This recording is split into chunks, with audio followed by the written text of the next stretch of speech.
좋은 교회다. 네, 저는 그것을 많이 느껴요. 일종의 이제 자존감 같은 거죠. 우리가 어떠한 일들을 해나갈 때 그 사람이 자기 자신에 대해서 어떻게 생각하는지가 굉장히 중요합니다.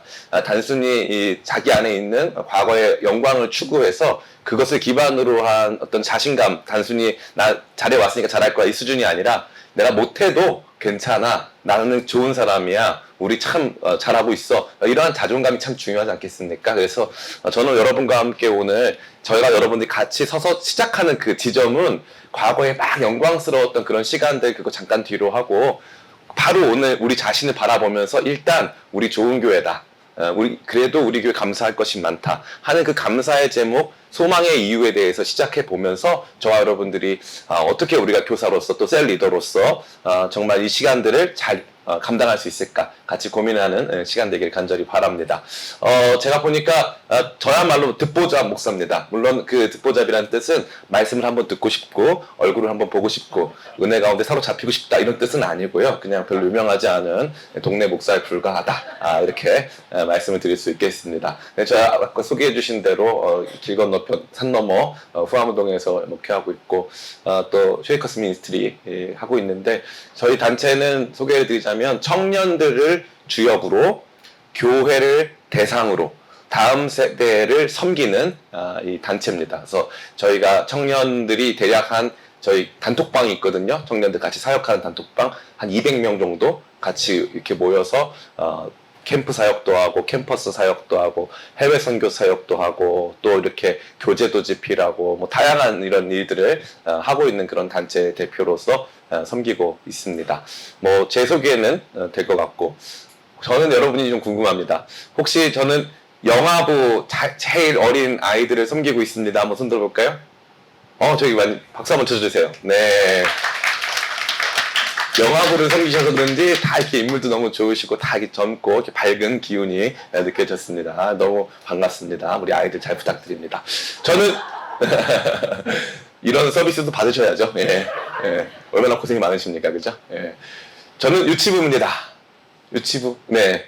유치부는 저쪽에 좀 이렇게 좀 부서 분위기가 좀 안 좋나요? 이렇게 그냥 이렇게 상당히 이렇게 멀리 이렇게 듬성듬성 앉아 계신데 그래도 뭐 이렇게 몸은 멀어도 마음은 또 가까운 점이 있습니다. 우리 유치부 애들 정말 귀엽죠? 사랑스럽고 물론 아닐 때도 있지만 그래도 잘 섬겨주셔서 너무 감사드리고 미래의 소망드립니다. 여러분 잘 키워주시면 좋겠습니다. 저는 취학부, 유년부, 초등부 따로 있나요? 네, 저는 유년부입니다. 네, 우리 많이 계시네요. 우리 박수로 환영하겠습니다. 우리 유년부. 또 저는 초등부입니다. 초등부, 네, 앞에도 계시네요. 박수 한번 더 치겠습니다. 네. 유년부, 초등부 이렇게 다 이렇게 계신 거 보면서, 진짜 요즘에 아이들이 없어서 난리인데, 선생님들도 많이 계신 거 보면서 또 소망이 있다. 이런 생각을 하게 됩니다. 저는 침묵의 세대, 그야말로, 화성에 가면 존재할 것 같은 외계인 세대인 청소년부, 중등부 구등 따로 있나요? 네, 중등부를 섬기고 있습니다. 한번 손 들어볼까요? 야, 이쪽에 계시는군요. 우리 박수 한번 드리겠습니다. 네. 중등 선생님들 의상도 좀 어둡고 전체적으로 이렇게 뭔가 이렇게 큰 기대감은 없어요. 그렇지만 그래도 어떻게 지푸라기라도 잡는 심정으로 그 다른 부서는 애들이 말을 안 듣는 거지만 저쪽 애들은 반응이 없습니다. 거의 죽은 자와 같은 그 아이들을 데리고 우리 어떻게 이 아이들을 뭐 어떻게 해야 되나 이게 이제는 더 이상 소망마저 품을 수 없는 그런 상황이지만 그래도 또 게다가 이 중등부 사역은 마력이 있어요. 뭐냐면은 말을 한마디도 안 하다가 가끔 얘네가 씩 웃어요. 그러면, 그죠? 예. 가끔 걔네가 진짜 말 안 듣고 그러다가 갑자기 씩 웃어요. 그러면 그거 녹는 거예요. 그래서 10년씩 하는 거예요. 그거에 속아가지고. 예. 그래서 맨날 그 귀엽다고 또 끝나고 나면 선생님들 그렇게 회개를 또 많이 하고 내가 애들 미워했다고 회개하고 막 이렇게 하면서 10년씩 하는 겁니다. 그래서 중등부 참 고생이 많았습니다. 저는 고등부입니다. 고등부 우리 선생님들. 네. 감사합니다. 저쪽에 많이 계십니다. 박수 한번. 네. 주겠습니다. 우리 고등부 아이들 정말 너무 귀하죠. 너무 귀하고 또 대입 앞두고 참 아이들이 많이 고민도 많고 이럴 나이인데 선생님들이 든든하게 잘 지켜주시면 좋겠습니다. 저는 청년부 리더입니다. 셀 리더입니다. 우리 한번 저쪽에 많이들 앉아 계신데요. 우리 박수로 환영하겠습니다. 네. 우리 MZ세대의 어떤 느낌을 보여주죠. 이렇게 다른 곳은 가까이 앉았지만 퐁당퐁당으로 이렇게 거리를 두면서 앉아 계신 모습 아주 인상 깊습니다. 다양한 세대에 또 우리 다양한 다음 세대를 섬기는 저와 여러분들 너무나도 감사하고 하나님께서 여러분에게 오늘 이 시간 새 힘 주시는 귀한 시간 되길 간절히 원합니다. 예, 제가 은사가 하나 있어요. 은사가 설교를 대한민국에서 제일 길게 하는 목사입니다. 근데 제가 설교를 언제 길게 하냐면 호응이 없으면 설교를 길게 해요. 예, 그래서 굉장히 치명적입니다. 그래서 제가 다시 한번 여러분께 오늘 귀한 시간 될 줄 믿습니다 하면 여러분들이 그렇죠 이렇게 하는 거예요. 한번 마지막으로 한번 해보고 오늘 설교 길이에 대해서 한번 생각해 보도록 하겠습니다. 오늘 하나님께서 귀한 은혜 주실 줄 믿습니다. 네, 아멘. 네, 역시. 네, 실패하는 법이 없어요. 예, 빨리 하면 되겠습니다. 자, 이제 첫 번째 화면 제가 넘기면서 진행해 보겠습니다. 제목은 변화된 시대, 변화된 교사. 변화되고 있는 시대에 변화되고 있는 교사가 아니에요. 이미 변화는 끝났습니다. 이미 변화는 끝났어요. 변화는 이미 왔습니다. 그 변화를 인정할 것인가, 인정하지 않을 것인가의 문제일 뿐이지 변화는 이미 왔고요. 이 변화는 우리가 그동안 한 번도 겪어보지 못한 수준의 변화입니다. 그래서 이 변화의 양상을 바르게 파악하고 이 변화된 상황 속에 잘 적응할 때에 우리는 이 변화를 이겨낼 수 있습니다. 그래서 변화된 시대를 바라보고 변화된 교사가 되어지는 것, 그것이 오늘 이 강의의 가장 중요한 목표입니다. 그래서 영어로는 The Great Reset, 아주 중요한, 아주 위대한 리셋, 다시 모든 것의 재설정이 바로 이 주제가 되겠습니다. 우리 다음 화면 같이 보겠습니다. 변화된 이 시대 사회의 첫 번째 모습은 뭘까요? 초고령화 사회에 접어들게 됐죠. 저성장 사회, 활력 없는 사회에 접어들게 됐습니다. 이제 청년부도 일종의 고령화 영향을 받게 됐습니다. 예전에는 청년부 하면은 뭐 20대부터 30대 정도까지 생각했죠. 요즘은 몇 살까지 청년일까요? 우리, 네? 40세? 네. 그렇죠. 맞습니다. 청년의 기준은 결혼을 했느냐 안 했느냐예요. 사실은 요즘에는 더 그렇습니다. 그래서 결혼을 안 했다는 전제하에 60대까지 청년입니다. 네. 60대까지. 예. 이게 여러분 결혼 안 한 55세 분들한테 말하면 다 고개를 끄덕여요. 네. 근데 결혼하신 분들은 웃지만 결혼 안 한 분들은 맞아. 다 이래요. 네. 그리고 결혼하신 분들 중에서 청년 같은 마음으로 사시는 분들이 아주 많아요. 그리고 패션으로 보나 뭘로 보나 정말로 구분이 안 갈 정도로, 이제는 나이로 구분이 안 갈 정도로. 얼마 전에 아주 유명한 김미경 강사님이 그 얘기 했잖아요. 강남에 가면은 오전 11시에 가면은 그렇게 아줌마들이 바람을 핀다. 그래가지고 40대 아줌마들이 막 가서 바람을 핀다. 다 볼 수 있다. 근데 알고 봤더니 아니라는 거예요. 엄마랑 아들이라는 거예요. 엄마가 너무 젊어 보여가지고 아들하고 몇 살 차이도 안 나 보인다는 거예요. 그런 시대가 오늘 저와 여러분들이 만나게 된, 이미 시작된 세상입니다. 그리고 재밌는 말씀도 드리자면 이제 70대 분들 옛날처럼 할아버지 할머니 아니시잖아요. 이제는 뭐라고 하냐면은 노년기도 75세 전까지는 청노년이라고 한다더라고요. 청노년. 그래서 전혀 그런 걸 바라볼 수가 없는 거죠. 사회에서는 은퇴했지만 활동이나 생각이나 이 모든 것들은 너무나도 젊은 거죠. 그러면 이게 어떻게 될까요? 앞으로 이게 더 확대되는 것이죠. 확장되는 것이죠. 그래서 아마 85세, 90세까지 정말 청년처럼 사시는 분들이 아주 많아질 거예요. 그러니까 이 교회 안에도 이 이전 세대의 세계관을 가지고 사시는 분들과 이제 새롭게 시작된 이 시대의 세계관을 가지고 사는 이 두 분들이 같이 공존할 수밖에 없는 구조다. 이러한 사회 속에서 그러한 이 구조가 만들어졌다라는 것을 알 수가 있습니다. 두 번째는 이 4차 산업 시대에 가속합니다. 노동시장이 변화됐고요. 진로 선택이 굉장히 복잡해졌어요. 한마디로 사회가 복잡해졌다는 겁니다. 직업을 하나만 가질 수 있을까요? 요즘 청년들 옛날처럼 대학에서 전공한 것으로 평생 죽을 때까지 먹고 살 수 있을까요? 불가능합니다. 불가능해요. 제가 아는 한 분이 이제 본인도 의사, 부인도 의사, 딸도 의사, 사위도 의사, 이제 할아버지도 의사, 아빠도 의사, 다 의사예요, 온 가족이. 다 의사인데, 사위가 이제, 세브란스 병원에 교수님으로 계세요. 근데 하루는 장인어른을 찾아와서 뭐라고 하냐니까 자기 의사 그만두겠다는 거예요. 그래서 의사 그만두고 뭐 하려고 했더니 전업 투자자가 되겠다는 거예요. 전업 투자자가. 그렇게 어렵게 공부해 놓고서는 이제 그거 안 하겠다는 거죠. 이것으로 자기가 어쨌건 어느 시점이 되면 또 은퇴하고 해야 될 텐데 그렇게 살고 싶지는 않다. 이게 옛날 같지가 않은 거예요. 우리라고 하는 한 사람의 삶이 고정되어 있는 것이 아닙니다. 이 직장에서 평생 죽을 때까지 그런 건 없는 거예요. 이제는 그런 게 없습니다. 사회 자체가 완전한 변화의 소용돌이 속에 있다는 것을 알 수가 있는 거죠. 세 번째는 무엇입니까? 포스트 코로나의 시대는 불안과 단절에 익숙해진 시대입니다. 사람들이 외롭게 지내는 거, 그럴 바엔 혼자 지내라 라고 하는 이야기가 많아요. 혼자서 가라. 얼마 전에 이 가수 이효리 씨가 국민대학교 졸업식장에서 어차피 인생 독고다이다. 혼자서 알아서 잘 살아라. 요즘 젊은 청년들이 굉장히 열광합니다. 가족을 이루고 힘들어도 가족과 함께 살아가라. 이렇게 말해주고 조언해주는 것은 더 이상 인기가 없어요. 어차피 인생 혼자 사는 거다. 혼자 잘 헤쳐나가면 괜찮다. 인생 살만하다.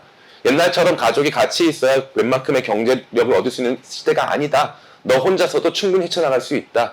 그래서 이제부터는 다른 사람과 함께하는 것은 타인은 지옥이기 때문에 다른 사람과 함께하는 것은 불안하고 나 혼자가 오히려 익숙한 그러한 외로움의 시대, 단절의 시대를 우리는 살게 된 것입니다. 네 번째는 가벼운 시대입니다. 뉴미디어의 발달로 인해서 더 이상 많은 분들이 TV를 안 보죠. TV를 보지 않습니다. TV에서도 이제 OTT라고 하는 이것을 이용해가지고 내가 원하는 것을 보는 거지, 옛날처럼 텔레비전 틀어놓고서 뭐 하는지를 수동적으로 보는 사람들은 이제는 더 이상 존재하지 않는 것입니다.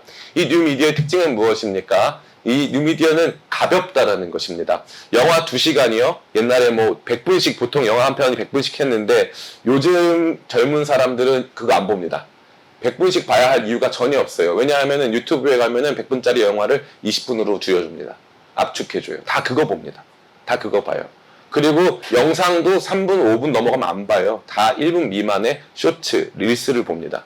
쇼츠 릴스는 조회수가 1000만 뷰씩 나와요. 1000만 뷰씩. 엄청난 바이럴, 엄청난 이 전파 효과를 통해서 사람들은 그것에 훅 꽂히는 거예요. 그래서 그것을 바라보면서 거기에서 주는 메시지를 그냥 받는 거죠. 특별히 깊은 생각하지 않습니다. 여러분, 요즘에는 뭐 하지 않을까요? 요즘에는 교회 비판 안 합니다. 옛날에 사람들은요, 교회 안 다니는 사람들이 교회 비판 많이 했어요. 교회 비판을 지금처럼 교회 싫어 이게 아니라 모여서 비판하고 성명서 내고 신문기사 쓰고 비판하는 책 만들었어요. 지금 그거 안 합니다. 관심이 없어요. 관심이 없어요. 교회에서 뭐 하는지, 뭐 어떤 일이 벌어졌는지 관심이 없어요. 어떤 교회 뭐 세습했더라, 그런가 보다. 관심 없습니다. 가벼워진 시대입니다. 깊은 철학적 사색 하지 않습니다. 깊은 사고 하지 않아요. 그냥 내게 주어진 일상을 살아내는 것도 급합니다. 그렇기 때문에 지금 이 시대는 정말 저와 여러분들이 알아야 될 것은 이 사색이 아닌 검색의 시대죠. 이제 AI로 하면은 다 돼요. 여러분들이 아주 지혜로운 분이 잘 정리해서 말할 수 있는 것보다 더 잘 말해줍니다. AI가. AI 이용자 수가 정말 급증하고 있습니다. 급증하고 있어요. 제가 초원 AI라고 하는 기독교 최초의 AI 그 회사가 있어요. 제가 이제 거기에 같이 이렇게 협력하고 있는데, 제가 처음에 만났을 때 작년 11월에 만났을 때는 하루에 한 10,000명, 지금 하루에 10만 명씩 들어옵니다. 들어와서 질문을 해요. 계속. 청년들한테 그게 익숙한 거예요. 괜히 아는 사람한테 내 이야기 하기에는 불편한 거죠. 그러니까 아주 가벼워진 시대. 깊은 관계성 속에서 멘토를 만들어내고 그 사람과 관계 맺음 속에서 대화를 나누는 게 아니라 궁금한 건 즉각 물어보고 답을 얻을 수 있는 아주 가벼워진 시대라는 것입니다. 그리고 나서 또 재밌는 건 무엇입니까? 바로 다원화 시대입니다. 다원화 시대. 국가의 정신적 결속력이 악화되고 메타 내러티브가 상실된 시대죠. 이거 무슨 말입니까? 어려운 말 하나도 아니에요. 예전에 제가 우리의 소원은, 이건 다 옛날 분들이에요. 우리는 다 배웠어요. 우리는 민족 중흥의 역사적 사명을 띠고 이 땅에 태어났다. 그래서 우리는 민족이 중요하죠. 뭔가 우리 자신을 초월하고 우리 자신보다 가치 있는 공통의 이야기 주제가 있다는 거예요. 그 메타 내러티브라고 하는데, 이 메타 내러티브가 존재하지 않는 거예요. 더 이상 존재하지 않습니다. 우리 모두가 다 같이 따라가야 할 어떠한 이 지향점, 이런 것들은 존재하지 않는 거죠. 그럼 무슨 문제가 발생합니까? 각자 자기들이 좋아하는 것들이 있는 것이고 각자 자기가 추구하는 방향이 있다는 거예요. 그래서 그 방향 안에서 코어가 생기고 그 방향 안에서 사람들이 결집하기 시작하는 것입니다. 그러니까 하나의 이야기로 다 갈 수는 없다. 이 교회도 마찬가지예요. 예전에는 어느 교회가 제일 큰 교회냐, 전 세계에서 제일 큰 교회, 뭐 여의도 무슨 교회 이렇게 있지 않았습니까? 가운데 있는 게 제일 중요한 거였어요. 옛날엔 농구하면 누굽니까? 농구하면? 그렇죠. 허재, 허재는 좀 옛날 분들이시고, 허재도 있었고, 마이클 조단. 그죠? 그냥 농구하면 마이클 조단이에요. 축구하면 마라도나. 그냥 이런 거예요. 1등이 정해져 있고요. 그걸 중심으로 얼만큼 이 사람과 근접한가로 쫙 나누는 거예요. 대학교, 최고 대학교는 뭐 서울대학교. 이런 식으로 다 정해져 있는 거죠. 지금은 그런 게 없어요. 그런 게 없습니다. 얼마나 뭐 대단한 사람인가, 이 사람이 뭐 사회적으로 별로 관심이 없어요. 사람들이. 근데 재밌는 건 뭐냐면은, 재밌는 건 자기가 관심 있는 분야에 대해서는 굉장합니다. 얼마 전에 제가 그런 영상을 봤는데, 중학생 아이들 이 핸드폰 바탕화면이 뭔지를 검색해보는 거예요. 알아보는 거죠. 그러니까 어떤 사람은 이제 아주 옛날까지는 아니죠. 좀 이렇게 나이가 있는 황정민 배우. 그래서 왜 황정민 배우, 너 중학생 배우 황정민 배우를 배경하는 멋있잖아요. 이러는 거예요. 이해가 안 되죠. 그런데 죄송합니다. 혹시 뭐 관련자 계시면 제가 사과드릴게요. 근데 또 어떤 아이는 우리가 전혀 모르는, 얘는 이 사람은 누구예요? 그랬더니 예예라고 유튜버라는 거예요. 우리가 모르는 사람이에요. 몇만 명밖에 안 되는. 그런데 애들은 자기가 그걸 좋아하면 그 사람을 몇만 명이 팔로우하는지 그 규모나 이런 상관없어요. 내가 좋아하면 되는 거예요. 다원화 시대가 펼쳐졌습니다. 그래서 하나의 중심점을 가지고 쫙 이끌어갈 수 있는 시대는 끝났다고 보시면 됩니다. 이런 얘기가 왜 중요하냐면 좀 이따 보시면 알 수 있어요. 다음 탈종교화의 시대예요. 영적 관심이 줄어들고 눈에 보이는 것에 대한 관심이 증폭됐습니다. 더 이상 우리 안에서 내면적인 이야기들, 영적인 이야기들 이런 것들은 거의 보려 하지 않는 것이죠. 눈에 보이는 것. 그래서 페이스북 같은 이런 미디어는 조금씩 사양세에 접어들고 인스타그램 같이 눈에 보여지는 것이 발달한 것은 지금도 계속적으로 확장되고 있는 것입니다. 그 다음에 탈중심화 시대, 이 아주 중요한 것이죠. 이 다원화와 다 연관성이 있는 것인데 거주 업무 상업 중심 지역에 변화가 생겼습니다. 그래서 우리가 옛날에 알고 있었던, 옛날에 옷 사러 어디로 갑니까? 네, 자꾸 말씀 안 하시려고 하는데요. 예, 이대, 그 명동 이대죠. 명동은 이제 다른 방향으로 바뀌었지만 옛날에 여대생들 옷 사러 다 이대 앞에 가 있었어요. 근데 지금 이대 앞에 공실률이 어마어마합니다. 어마어마해요. 어마어마합니다. 제가 아는 분이 그 압구정 로데오 거리에 건물이 있으세요. 근데 이분이 저한테 기도를 요청했어요. 목사님, 이 거리가 한 10여 년 전에 이 거리가 다시 살아날 수 있도록 기도해 달라는 거예요. 그래서 저는 안 믿었어요. 그 거리가 다시 살아날 수 있을까? 그랬는데 놀랍게 거기 다시 살아났어요. 근데 예전에 알던 그 문화로는 아니에요. 다른 문화로 살아났어요. 그래서 중심지가 우리가 알던 방식이 아니라 완전히 새롭게 재편되고 있는 것입니다. 저희 집은 김포에 있거든요. 교회는 용산인데 집은 김포예요. 김포나 뭐 신도시 지역 가잖아요. 여기랑 분위기가 180도 다릅니다. 180도 달라요. 일단 어느 정도냐면은 교회마다 아이들이 넘쳐나요. 아이들이 넘쳐납니다. 거기 가면은 이 대형 마트를 중심으로 해가지고 식당마다 사람들이 바글바글해요. 엄청납니다. 분위기가 달라요. 완전히 다릅니다. 그래서 한번 신도시에 들어갔던 분들은 못 나와요. 서울 오면 답답하고 서울 오면은 뭔가 길도 좁고 주차도 불편하고. 근데 신도시는 완전히 분위기가 다르죠. 신도시로 유입되는 인구가 계속적으로 많아지고 있습니다. 우리가 알고 있었던 중심 지역, 이렇게 해야 돼, 이게 맞아, 이런 거는 다 끝났다는 거예요. 네, 끝났습니다. 여러분들이 아무리 아니라고 말씀하셔도 이 변화를 받아들일 건지 안 받아들일 건지만 남은 것뿐이지 그런 것은 다 끝났다 이거죠. 완전히 새로운 시대가 우리 앞에 펼쳐지고 있다라는 것입니다. 그래서 완전히 새로운 시대의 도래, 이게 저와 여러분들이 지금부터 우리 자신이 좋은 교사로, 좋은 성도로, 좋은 교회의 일원으로 살아가면서 반드시 가져야 할 마음이에요. 과거의 이전 시대의 논리로는 설명할 수 없는, 이전 시대의 여러분의 성공담으로는 다 담아낼 수 없는 완전히 새로운 시대가 저와 여러분 앞에 도래했다라는 것입니다. 그러한 가운데 교회도 많이 바뀌었죠. 첫 번째는 교회가 양극화되었습니다. 커지는 초대형 교회, 초대형 교회는 커집니다. 제가 얼마 전에 1년 전이네요. 1년 좀 안 됐는데 오륜교회라고 하는 교회에 금요 기도회 설교하러 갔어요. 금요 기도회인데요. 5,000명 모이더라고요. 5,000명. 자리가 없어요. 자리가 없어요. 제가 거기 청년부 목사님 물어봤는데 한 달에 새 가족이 100명씩 온대요. 계속 온대요. 계속 온대요. 근데 그 교회만 그런 게 아니에요. 초대형 교회는 다 그래요. 초대형 교회는. 분당에 한 교회가 있는데 그 교회 청년부 목사님을 만났어요. 목사님 뭐 같이 대화도 나누고 밥도 먹고 오랜 시간 교제를 했습니다. 그랬는데 성도가 10,000명 되는데 청년이 몇 명인 줄 아세요? 청년이 3,000명이래요. 3,000명. 근데 계속 들어온대요. 계속. 초대형 교회는 계속 커집니다. 대형 교회는 중형화됩니다. 예전에 2,000명, 3,000명 모이던 교회는 1,000명대, 800명대, 600명대로 꾸준히 줄어들 수밖에 없어요. 이건 자연적인 겁니다. 자연적인 거예요.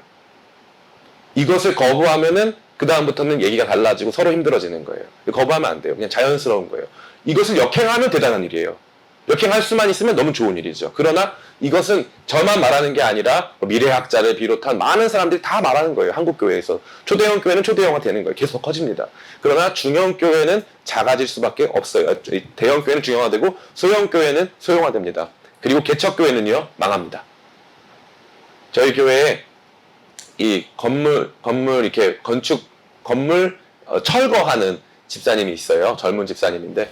근데 우리 집사님하고 대화를 했어요. 목사님 얼마 전에 얘기하셨잖아요. 개척교회 이제 잘 안 된다고, 그 작은 상가교회도 다 문 닫는다고 말씀하셨잖아요. 그래서 그랬더니 저희 교회 집사님이 그러는 거예요. 자기가 일주일에 2군데씩 철거한대요. 교회만. 일주일에 2군데씩. 인테리어 상가 철거에 일주일에 2군데씩 한대요. 저희 단체에서는요, 미자립 교회에 대해서는 원래 회비를 그냥 어떻게 했냐면 내고 싶은 만큼 내세요가 저희 정책이었어요. 미자립 교회는. 그래서 그게 지금도 있어요. 그런데 예전에는 지방에서 전화 와서 눈물로 막 저희 아이들 몇 명인데 교사가 없어서 거기 가면 우리 아이들 돌봐주십니까? 우리 돈이 없어서 이만큼밖에 못 드립니다. 이런 교회가 많았거든요. 지금은 단 한 교회도 없습니다. 왠지 아세요? 그 교회들이 다 망했어요. 그 교회들이 다 이제 없어진 거예요. 없어졌거나 아이들이 없거나. 네. 여러분 이거 직면하셔야 돼요. 우리가 지금은요, 더 이상 교회에 대해 걱정할 필요가 없어요. 왠지 아세요? 교회가 가질 수 있는 긍정적인 상황과 조건 다 끝났기 때문이에요. 오히려 지금은 바닥을 쳤기 때문에 일어날 때지, 얼만큼 더 바닥인가? 가만히 있으면 더 바닥으로 갈 수밖에 없는 거니까 지금 우리가 바라봐야 될 것은요, 정말 우리 이 시대 속에서 이 현실을 그대로 바라보고 직면하는 거예요. 현실을 바라보고 직면한 다음에 여기에서 소망의 이유를 갖고 일어서기 시작하는 교회와 공동체는 회복되고 성공합니다. 그러나 이걸 인정하지 못하고 과거의 영광 속에 사로잡혀 있는 교회는 자꾸 뭐가 느껴지는 거예요? 격차가 더 커지는 거예요. 과거의 영광스러웠던 시간과 지금의 격차가 더 커지니까 어떻게 되는 거예요? 더 비참해지는 거죠. 옛날에 몇 명씩 모였는데 지금 몇 명 모이더라. 그게 중요한 게 아니죠. 지금 몇 명 모이는데 이게 전체 평균과는 어떠한가? 도심지 교회들의 일반적인 상황과는 어떠한가? 그리고 우리 교회 아이들이 적은 인원 모이지만 행복한가? 이런 것들이 더 중요한 지표가 됐다는 것입니다. 그래서 우리가 우리 부서나 우리의 사역 공동체를 바라볼 때 이 교회의 양극화 부분을 우선적으로 받아들이는 거예요. 그리고 잘못된 모델링을 하면 안 됩니다. 어디 가서 동네가 살아나고 있는 무슨 뭐 신도시 교회들 사례를 갖고 와가지고 신도시 교회 사례 가지고 와서 우리 교회 적용하면 됩니까? 이제는 안 되는 거예요. 이제 다원화의 시대이기 때문에 그 교회는 그 교회의 이야기가 있는 것이고 우리 교회는 우리 교회의 이야기가 있는 것입니다. 우리 교회의 이야기에서 시작을 해야지 왜 다른 교회의 이야기를 갖다가 여기다 됩니까? 참고할 만한 상황은 있을 수 있겠지만 거의 대부분 적용이 불가능합니다. 여러분 지혜로워지시길 축복합니다. 각 부서도 마찬가지예요. 다른 모델 잡으면 안 됩니다. 이거 딱 받아들이세요. 초대형 교회는 계속 커진다. 대형 교회는 중형화된다. 중형 교회는 소형화된다. 이건 기본입니다. 기본. 거스를 수가 없어요. 거스를 수가 없습니다. 그러나 여기에서부터 시작하면 교회 체질이 바뀌고 중장기적으로 회복될 가능성은 매우 높습니다. 꼭 여러분들 여기서 바라보길 간절히 바랍니다. 그 다음에 무슨 일이 있습니까? 수평이동이 되고 있죠. 거주지가 바뀌기 시작하니까 성도들의 수평이동이 막 이루어지는 거예요. 그래서 어느 교회가 막 부흥한다 하면은 여러분 크게 놀랄 필요 없습니다. 아, 그 동네에 사람이 많아졌나 보다 생각하시면 돼요. 네. 자꾸 우리 교회의 문제가 뭘까? 우리 교회의 문제가 뭘까? 아니에요. 그거 보면 안 돼요. 저 교회가 잘 되는 건 거기에 따른 이유가 있는 것 뿐이에요. 우리 교회는 기본적으로 조금 이 하향세로 갈 수밖에 없는 상황인 거예요. 제가 말하는 우리 교회라고 하는 것은 성도교를 지칭하는 게 아니라 우리 각자가 속한 우리 모든 교회들을 의미하는 거예요. 하향세는 기본적인 방향이다. 아이들이 학교도 문을 닫고 있는데 여러분 저는요 제가 이제 40대 후반으로 가고 있는데 한 번도 서울 시내 학교가 문 닫는 걸 본 적 없는데 재작년부터 보기 시작했습니다. 아니 서울 시내에도 학교가 문을 닫고 있는 판에 교회하고 어떻게 다음 세대가 그 인원을 모집할 수 있겠습니까? 그건 불가능한 이야기죠. 쉽지 않습니다. 그건 안 되는 거니까 일단 그 부분에 대해서 우리가 받아들이고 시작을 하면 된다는 것이죠. 그래서 거주지 이동이 있고요. 자녀 신앙 교육 등의 이유가 제일 핵심이 돼서 교회를 옮깁니다. 저희 교회는 청년들이 많아요. 청년들이 한 100여 명 있는데 또 60명 정도 그 전에 있었던 100명 중에 60명 정도 위로 올라갔어요. 결혼했어요. 아이를 맨날 낳습니다. 계속 나와요, 애들이. 그래가지고 지금 영아부가 15명이에요. 아이들이 계속 나가지고. 그래서 아주 부흥하는데 재밌게도 저희 교회 안수 집사님이 저한테 와서, 안수 집사 나이가 어려요. 40대 초반입니다. 저희 교회 안수 집사 저한테 와서 진지하게 물어보는 거예요. 목사님, 근데 제가 아무리 생각해도 우리 아이 교육 때문에 교회를 옮겨야 될 것 같아요. 우리 애가 초등학교 들어가고 이러면은 여기까지 멀리 오다가 아이들 신앙 잃어버릴까봐 저는 교회 옮겨야 될 것 같습니다. 그 얘기를 하더라고요. 그렇게 열심히 하는 안수 집사님도 흔들린다는 거예요. 왜냐면 아이들은 동네 아이들하고 같이 있고 동네 아이들과 같이 생활하고 거기서 신앙생활하기를 원하거든요. 이건 현실적인 문제입니다. 이거 안 된다고 할 수 없어요. 여기서 제가 조심스러운 말씀드리면 어느 큰 교회는요. 그 교회도 도심에 있고 용산에 있어요. 장로님들 자녀들은 모두 그 교회 다니지 않습니다. 모두 신도시 교회 다녀요. 장로님들도 자기 자녀들에게 말을 못해요. 그래서 이렇게 말하는 거예요. 혹시 김 집사가 대신 좀 얘기 좀 해줘, 우리 아들한테. 좀 오라고 해줘. 부모 입장에서는 내가 다니는 교회니까 손주 보니까 좋은 거죠. 손주 보니까. 그게 뭔지 아세요? 실버타운 교회예요. 손주들 일주일에 한 번씩 만나는 교회. 실버타운 교회. 참 비참한 거죠. 아픈 거고. 근데 이 수평이동은요, 우리가 나쁘다고 할 수가 없어요. 이제는 이것도 받아들여야 되는 현실입니다. 의리가 없냐, 뭐 어떠냐. 자녀들 논리를 내놓기 시작하면 자녀 앞에서는 의리 이런 거보다 내 자녀가 행복하고 신앙생활 잘하는 걸 모두가 다 원한다는 것입니다. 그 다음에 플로팅 크리스찬이에요. 교회 출석 없이 온라인 예배를 소비하며 부유하는 크리스찬들이 많아지기 시작했습니다. 그래서 유튜브에 보면은 내가 교회에 가지 않는 이유, 그 크리스찬 유튜버인데 내가 교회에 가지 않는 이유, 이런 유튜브 영상이 있고 조회수가 10만 뷰가 넘어요. 그런 사람들이 아주 많은 거죠. 그 교회 출석하면 어떻습니까? 피곤합니까? 안 피곤합니까? 피곤하죠. 토요일날 날씨도 좋은데 2시에 얼굴 까만 목사님 강의 들으러 와라. 그리고 막 뭐 필수다. 그리고 다시 열정을 품어라. 막 하니까 피곤하잖아요. 피곤합니다. 그러니까 플로팅 크리스찬 교회들 이리저리 부유하는 것입니다. 예전에는요, 목사님이 설교 잘하면 교회가 부흥했어요. 요즘엔 목사님 설교 잘하면 교회가 조금 인원이 늘지만 부흥하지 않습니다. 그 특징이에요. 설교를 아주 잘하는, 저랑 친한 아주 목사님이 있어요. 뭐 다니엘 기도회라고 하는 기도회에 나가가지고 이 목사님 빵 떴어요. 그래서 뭐 어저께도 카톡하고 엄청 친한데, 그 목사님이 지금 대한민국에서 이런 청년 강사들 중에 1등이에요. 1등.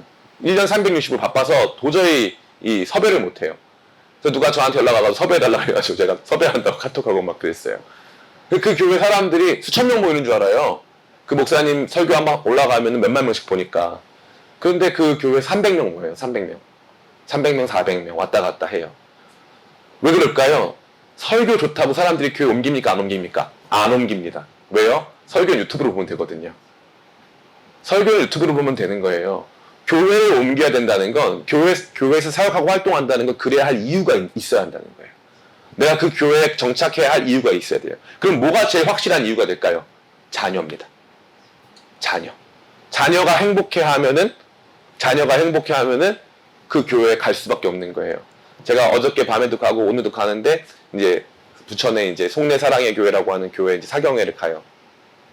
가니까 이제 제가 앉아 있는 접견실이 있는데 밖에 이렇게 간유리로 되어 있는데 애기들이 막 뛰어다니는 거예요. 그래서 제가 애기들 너무 귀엽다고 옆에 있던 전도사님들한테 물어봤어요. 그랬더니 제 애가 집에서 엄마가 온라인 예배로 TV에서 이제 그 금요기도에 설교 영상을 키면은 애가 자기가 좋아하는 전도사님이면 교회 가자고 한대요. 그래서 안 돼요. 그래서 영상 싫다고 애가 막 떼쓰고 해서 교회를 애기 때문에 금요기도회를 그 전도사님 집에서 TV 킨 다음에 애가 가자 그러면 갔다는 거예요.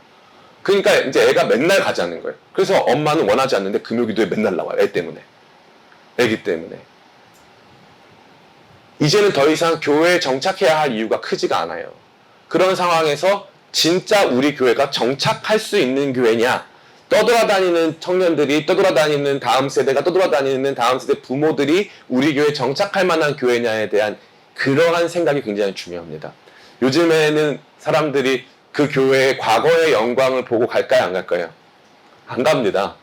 네, 사람들이 몰라요, 이제. 아까 그게 폄하하는 게 아니라 몰라요. 그리고 관심이 없어요. 그 교회가 무슨 과거가 있었는지는 전혀 관심이 없어요. 지금 어떤 교회냐, 지금 재밌고 활발하고 지금 행복한 교회냐가 중요한 거지, 과거에 뭐 했냐는 정말 관심이 없습니다. 정말. 그래서 저는 저와 여러분들에게 어떻게 보면 좋은 기회예요. 좋은 기회입니다. 진짜 새롭게 다시 시작할 수 있는 좋은 기회가 되는 거죠. 늙고 지친 일꾼들, 활력과 매력을 상실한 교회.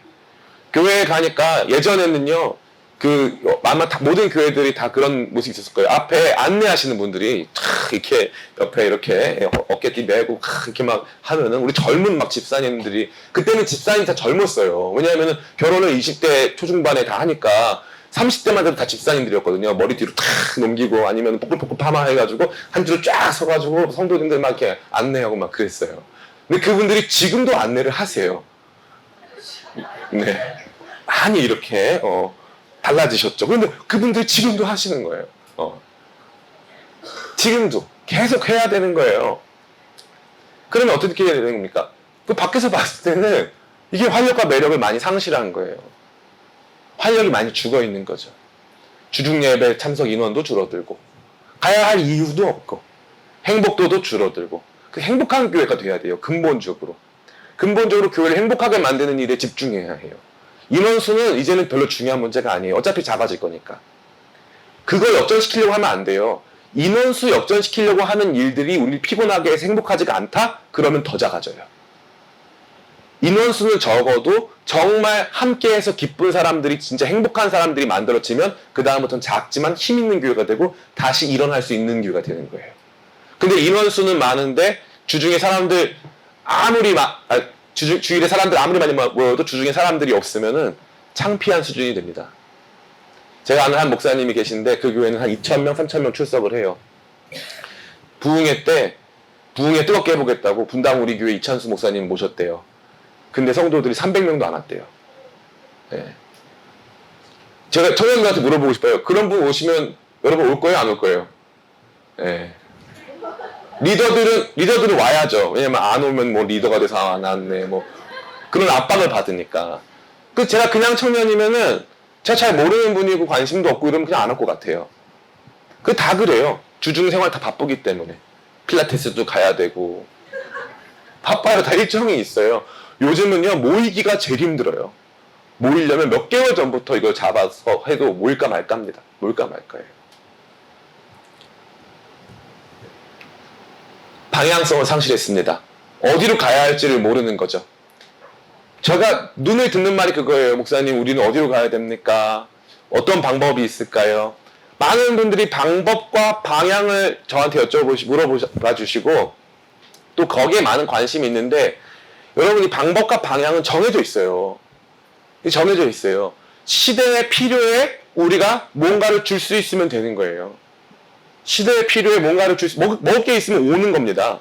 먹을 게 있는 것, 그 다음에 먹을 게 있다는 걸 알려주면 옵니다. 그런데 우리는 막상 이 시대의 사람들이 먹을 것을 준비하지 않았는데, 그냥 어떻게 하면 조금 더 이런 행사를 해보면, 막상 우리는 행복하지 않은데 이런 행사를 통해서 하면 그 옛날 방식인 거예요. 행사하면 잘 되고, 뭐 이거 하면 잘 되고, 옛날 방식입니다. 잠깐 반짝이에요. 반짝반짝 하는 겁니다. 지금 이 시대 속에는요, 진짜 체질이 완전히 바뀌고 개선되고 우리의 마음이 완전히 바뀌지 않고서는 쉽지가 않습니다. 그래서 방법과 방향에 있어서 특정한 방법론, 특정한 방향, 그 방향이 전부 다 그렇게 말할 수 있는 시대가 아니다. 그럼 뭐냐? 변화의 소용돌이에 완전히 사로잡혀서 어디로 가야 할지 모르는 굉장히 이 혼란한 한국교회 현실이다라는 것을 제가 말씀드릴 수 있습니다. 이러한 시대가 바뀌었고, 사회가 바뀌었고, 교회가 바뀌었고, 그 다음에 변화된 다음 세대가 있어요.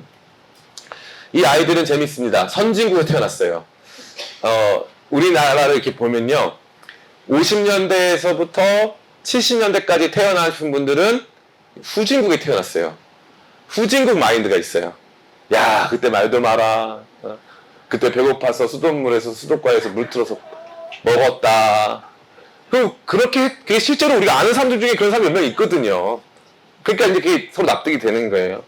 80년대, 90년대까지 태어난 사람들은 중진국에 태어났어요. 그러고 나서 2000년대 이후에 태어난 사람들은 선진국에 태어났어요. 선진국에서. 그래서 아예 마음이 다른 거예요.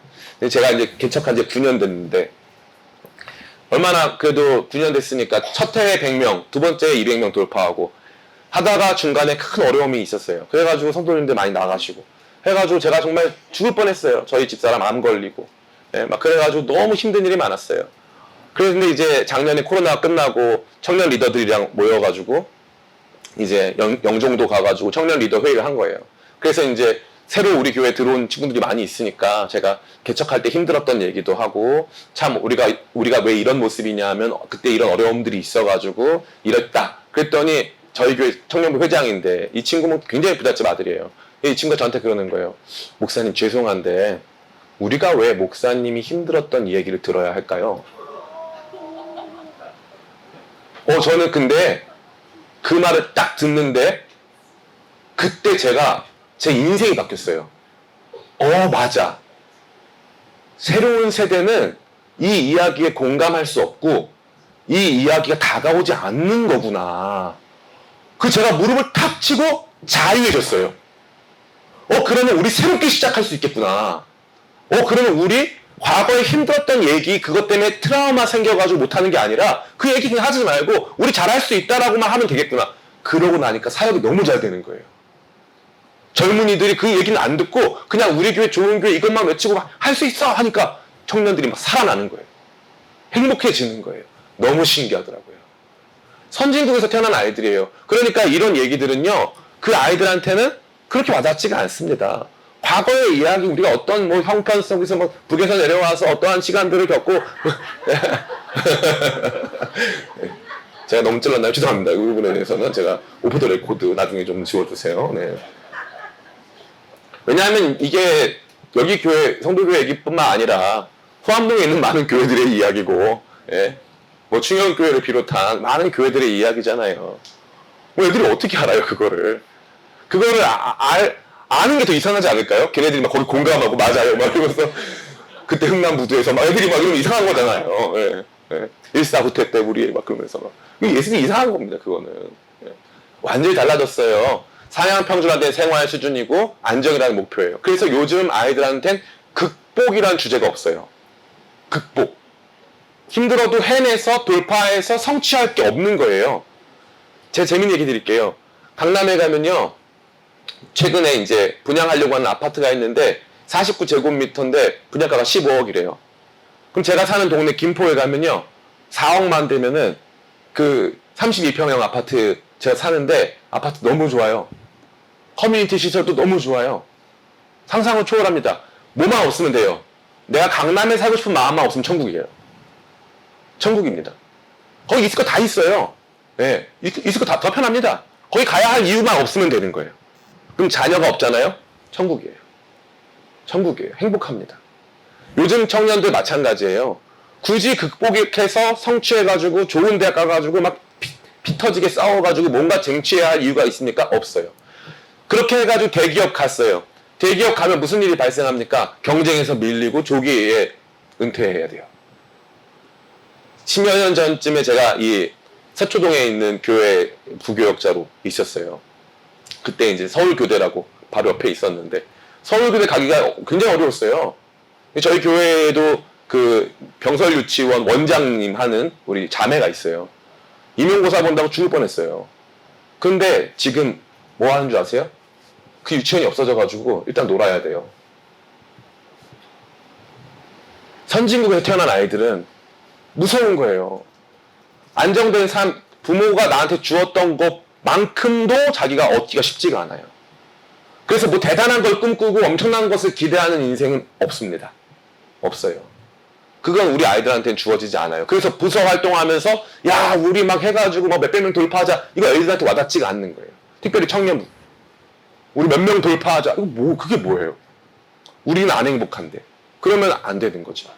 우리 아이들의 특징입니다. 그래서 상황 평준화된 생활 생활이 중요합니다. 뭐가 중요할까요? 그러면 걔네들한테는 환경이 중요해요. 환경이. 그래서 이 부서실 이런 인테리어가 엄청나게 중요합니다.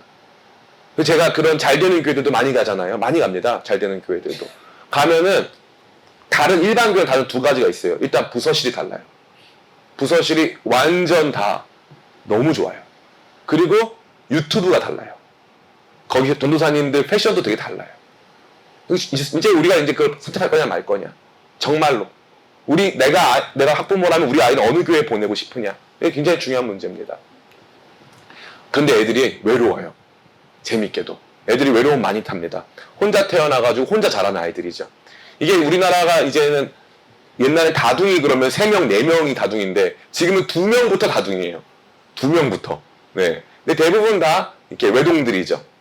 근데 이 아이들이 재밌게도 이 아이들이 다음 결혼을 해요. 그러면 그 결혼을 해서 아이를 낳죠. 3대째. 그러면 3대째 이 아이에게는 뭐가 없냐 하면은 이모, 삼촌이 없어요. 그러면 이 가족이라는 것은 리니지, 이 혈연 관계를 중심으로 한 이 계보만 가족으로 남고 사촌, 오촌, 육촌은 없는 거예요. 예전에 여러분 기억나십니까? 결혼식에 가면요. 갑자기 저희 어머니가 친척 결혼식 가면 갑자기 모르는 분인데 인사를 하래요. 가면 오촌 당숙이셔? 예, 안녕하세요. 몰라요. 그분은 다시 본 적도 없어요. 여기 인사해, 육촌 누나셔? 예, 안녕하세요. 여기는 팔촌 누구셔? 막 인사를 하라는 거예요. 우리 아이들 세대에선 그거는 신화처럼 들릴 거예요. 완전히 새로운 시대입니다. 정말 우리가 가지고 있었던 일반적인 가족 관계나 이런 것들이 없어지는 거예요. 근데 이 아이들한테는 이게 익숙한 거죠. 외로움이 익숙한 아이들입니다. 깊지 못한 사고와 공감 능력을 가질 수밖에 없는 거죠. 깊은 사색이나 공감을 가질 수 있는 환경이 아니기 때문에 우리 아이들이 그렇게 깊은 사고, 공감 능력을 가질 수가 없습니다. 깊은 관계성도 형성할 수가 없죠. 그래서 요즘 아이들 안에는 뭐가 있냐면은 관계에 대한 근본적인 두려움이 있어요. 그러니까 재밌어요. 혼자이기 때문에 이 관계에 있어서 쿨하지가 않아요. 과거에는 언니랑 싸우고 막 해도 막 욕설하고 싸우고 그래도 다음날 풀 수 있어요. 지금은 그런 언니가 없으니까 어느 정도 싸우고 어느 정도 풀어야 되는지를 몰라요. 그래서 예전에 연애할 때는 없던 단계가 추가됐죠. 무슨 단계입니까? 썸 단계가 추가됐어요. 이 썸 단계는요, 연애도 아니고 아닌 것도 아니에요. 둘 쪽 다 알아요. 우리가 특별한 관계라는 걸. 그러나 연애는 아니에요. 이 단계가 추가됐어요. 왜 추가됐을까? 거절감을 줄이기 위해서. 거절당하고 이 관계로 인해서 불필요하게 겪어야 되는 어려움들을 줄이기 위해서 추가됐고 일종의 지금 시대에서는 공식화됐어요. 공감 능력 자체가 깊지 못하기 때문에 굉장히 두려워하는 거죠. 그리고 사색도 기피할 수가 없는 시대입니다. 옛날에는 딱 무슨 포럼 이런 거 하잖아요. 그럼 앉아서 몇 시간씩 막 대화를 해요. 그리고 앞에 나온 발표자들이나 또 발언자들이 대부분 그 해당 분야에 대한 전문 지식이 깊기 때문에 한번 이야기를 펼쳐나가면 옛날 대담해 보면은 진짜 대단합니다. 책이에요, 책. 말씀 하시는 분들은 책입니다. 지금은 그렇게 하면 다 좁니다. 그리고 그 다음에는 다 가요. 아무도 안 모여요, 그런 자리에는. 깊고 심오한, 우리 사회 이대로 괜찮은가? 뭐 이런 거 하면은 아무도 안 모여요. 뭐 어떡하라는 거야? 막 이러면서 아무도 안 모입니다. 깊은 사색을 요구하고 깊은 성찰을 요구하는 것에 대해서 굉장히 서툴러요. 굉장히 서툴러요. 참 안타까운 시대죠. 느려진 발달 과정, 더욱 길어진 청소년기, 더욱 길어진 청년기. 그래서 요즘 사람들 보면은 제가 이제 곱하기 0.8을 하면 된다. 나이 곱하기 0.8. 그러면은 이제 50살은 몇 살입니까? 40살. 할렐루야죠. 주님 이런 시대가 왔습니다. 네, 이제는 제가 벌써 나이를 거꾸로 먹기 시작했습니다. 40살은 32살. 그죠? 할렐루야죠. 아닌가요? 네. 30살은 24살. 이게 예전에 우리가 살았던 시대에 이른바 그 해당 연령이 볼 수 있는 그런 그들의 행동 양식과는 더 젊어졌다는 거죠. 그 말은 무엇입니까? 성장하는 시간이 더 길어졌다는 것을 의미하는 거죠.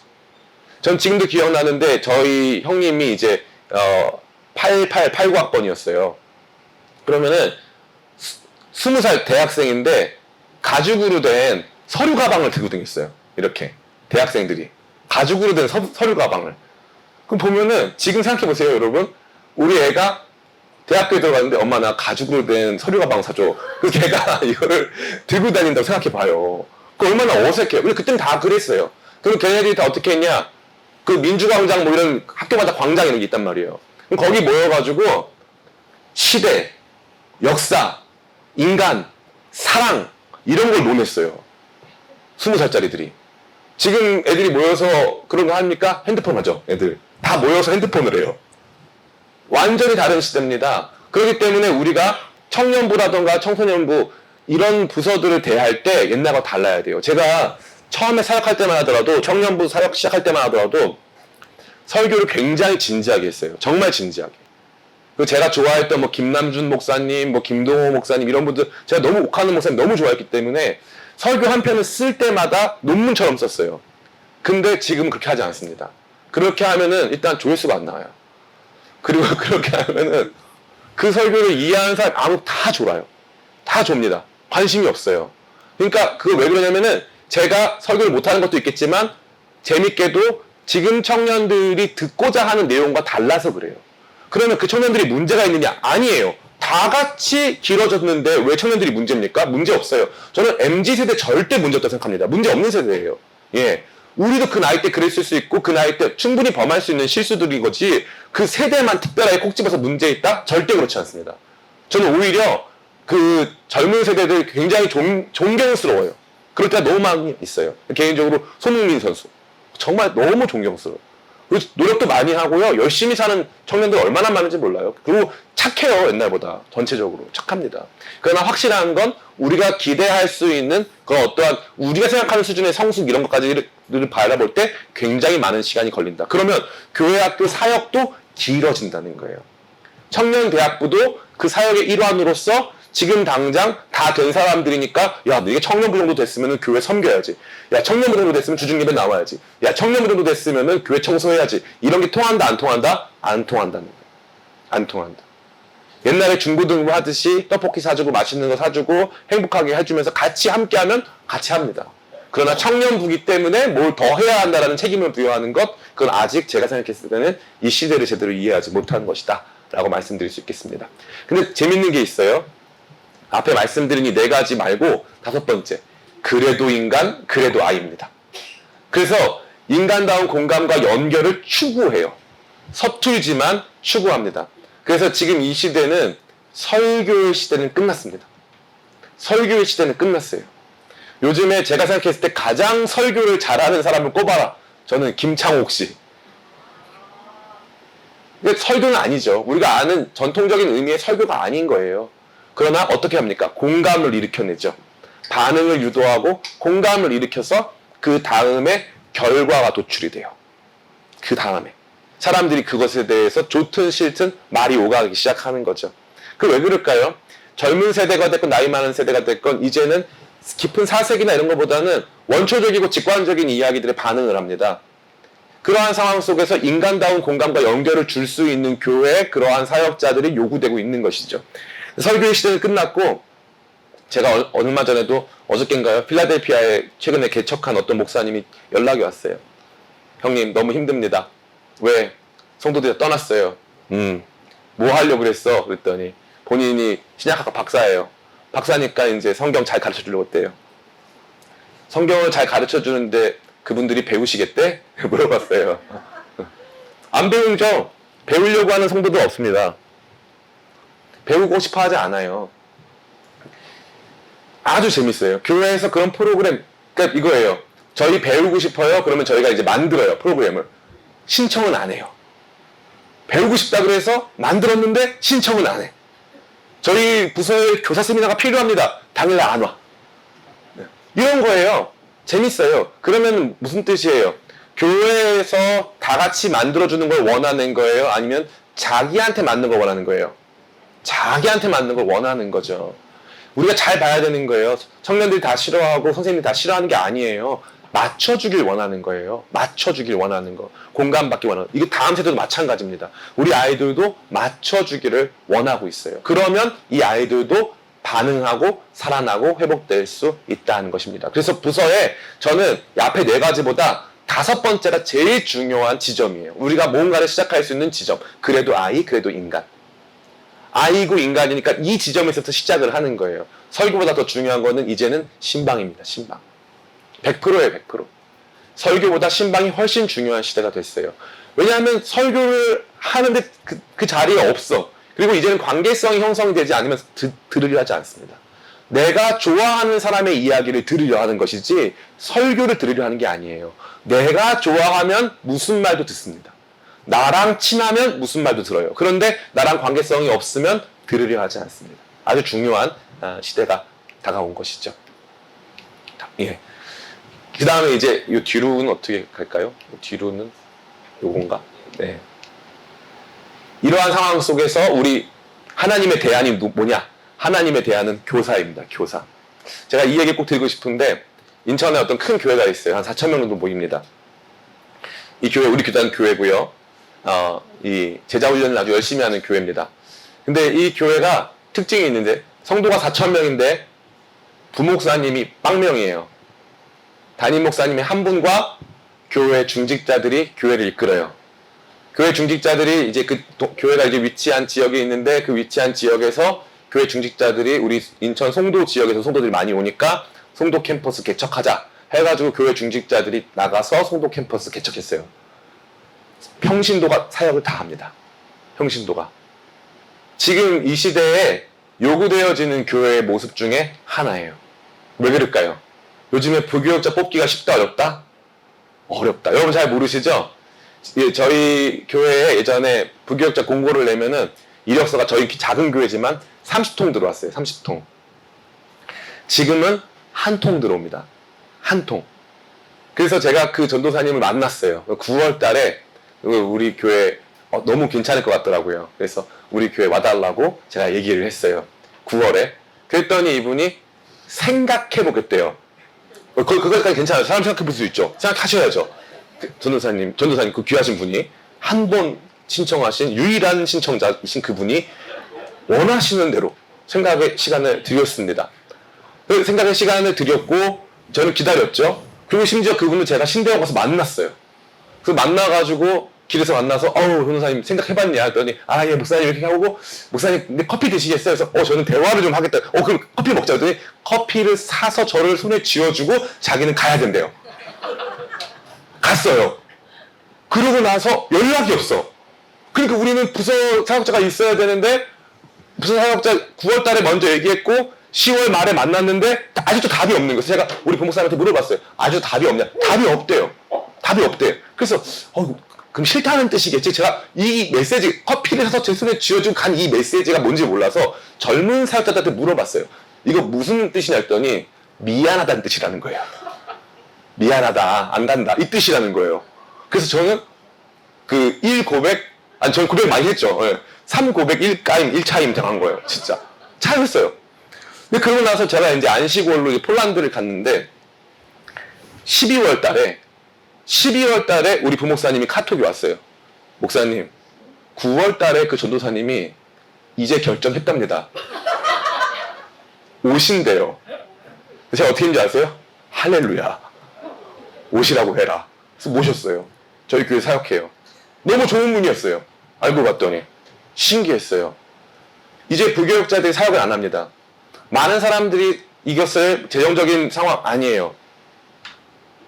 신대원까지 졸업한 나름 똑똑한 우리 젊은 사역자들은 의미 있는 사역을 원하는 거예요. 의미 있는 사역을. 여러분 보세요. 부교역자 500만 원 준다. 그러면 와요. 와서 조금 있다가 더 많이 주는 데 있으면 갑니다. 옛날처럼 이 교회가 내 교회다 그런 생각 못 해요. 근데 도리어 우리 교회는 사례비는 적지만 우리 교회 정말 하나님의 나라 같이 만들 거고 우리 진짜 역동성 있는 사역할 거다. 그러면 와요. 우리 교회 부목사님이 딱 그 케이스예요. 학부를 수석 졸업하고 신대원은 수석 졸업했어요. 그렇게 하고 저 큰 교회가 있는데 그 교회 담임 목사님이 직접 만나서 우리 교회 오라고 그랬어요. 저한테 연락이 왔어요. 그 목사님이 저희 교회 딱 한 번 면접 보고 그 교회에서 담임 목사님 우리 교회 오라고 그랬어요. 딱 오더니 저한테 하는 말이 이거예요. 목사님 그쪽 교회 담임 목사님 직접 만났고 그 교회 다녀왔습니다. 방금 온 거예요. 근데 목사님 제 마음이 여기에 있어요. 저 목사님하고 같이 사역하고 싶어요. 저희는 사례비 많이 못 주는데요. 괜찮아요, 목사님. 그래서 저는 그 목사님 저희 교회에서 사역 시작했어요. 근데 왜 그 목사님이 우리 교회 좋냐 하면은 일단 우리 교회 새벽기도가 없어요. 우리 교회는 자율 출근이에요. 자율 출근. 100% 자율 출근. 근데 업무 능력이 이분이 너무 좋아서 저도 출근 안 하는데 맨날 출근해 있어. 집에서 문제가 있나 싶어요. 맨날 출근해 있어. 그리고 우리는 목사님 감사합니다, 고맙습니다, 사랑합니다 이렇게 해가지고 교회에서 선물을 많이 줘요. 저도 안 받는 선물을 많이 받아요. 그러니까 아이가 오는데 그 아이를 우리 모든 부서 선생님들이 제일 사랑해줘요. 아기가 행복하죠? 목사님은 다른 스트레스 받을 거 없이 사역만 하면 되죠? 저희는 신방비도 안 줘요. 신방하고 싶으면 본인 돈으로 하는 거예요. 그런데 행복하게 합니다. 행복하게 해요. 이제는요, 교역자 한 사람을 뽑는 게 너무 어려워졌어요. 정말 내 교회처럼 봉사해 줄 사람이 없는 시대입니다. 이때에 탁월한 교사들과 우리 교회 공동체를 이끌어가야 한다라는 마음을 가진 사명감을 가진 지체들이 일어나지 않는다면 10년 뒤, 20년 뒤에 더 이상 부교역자를 뽑을 수 없는 환경에서 우리 성도교회는 어떠한 사역을 감당할 수 있을 것이냐. 언제까지 목사님, 부목사님 탓, 언제까지 부교역자님들 탓을 할 것이냐. 그럴 수 없다는 거죠. 하나님의 대안은 원래부터 교사예요. 원래부터.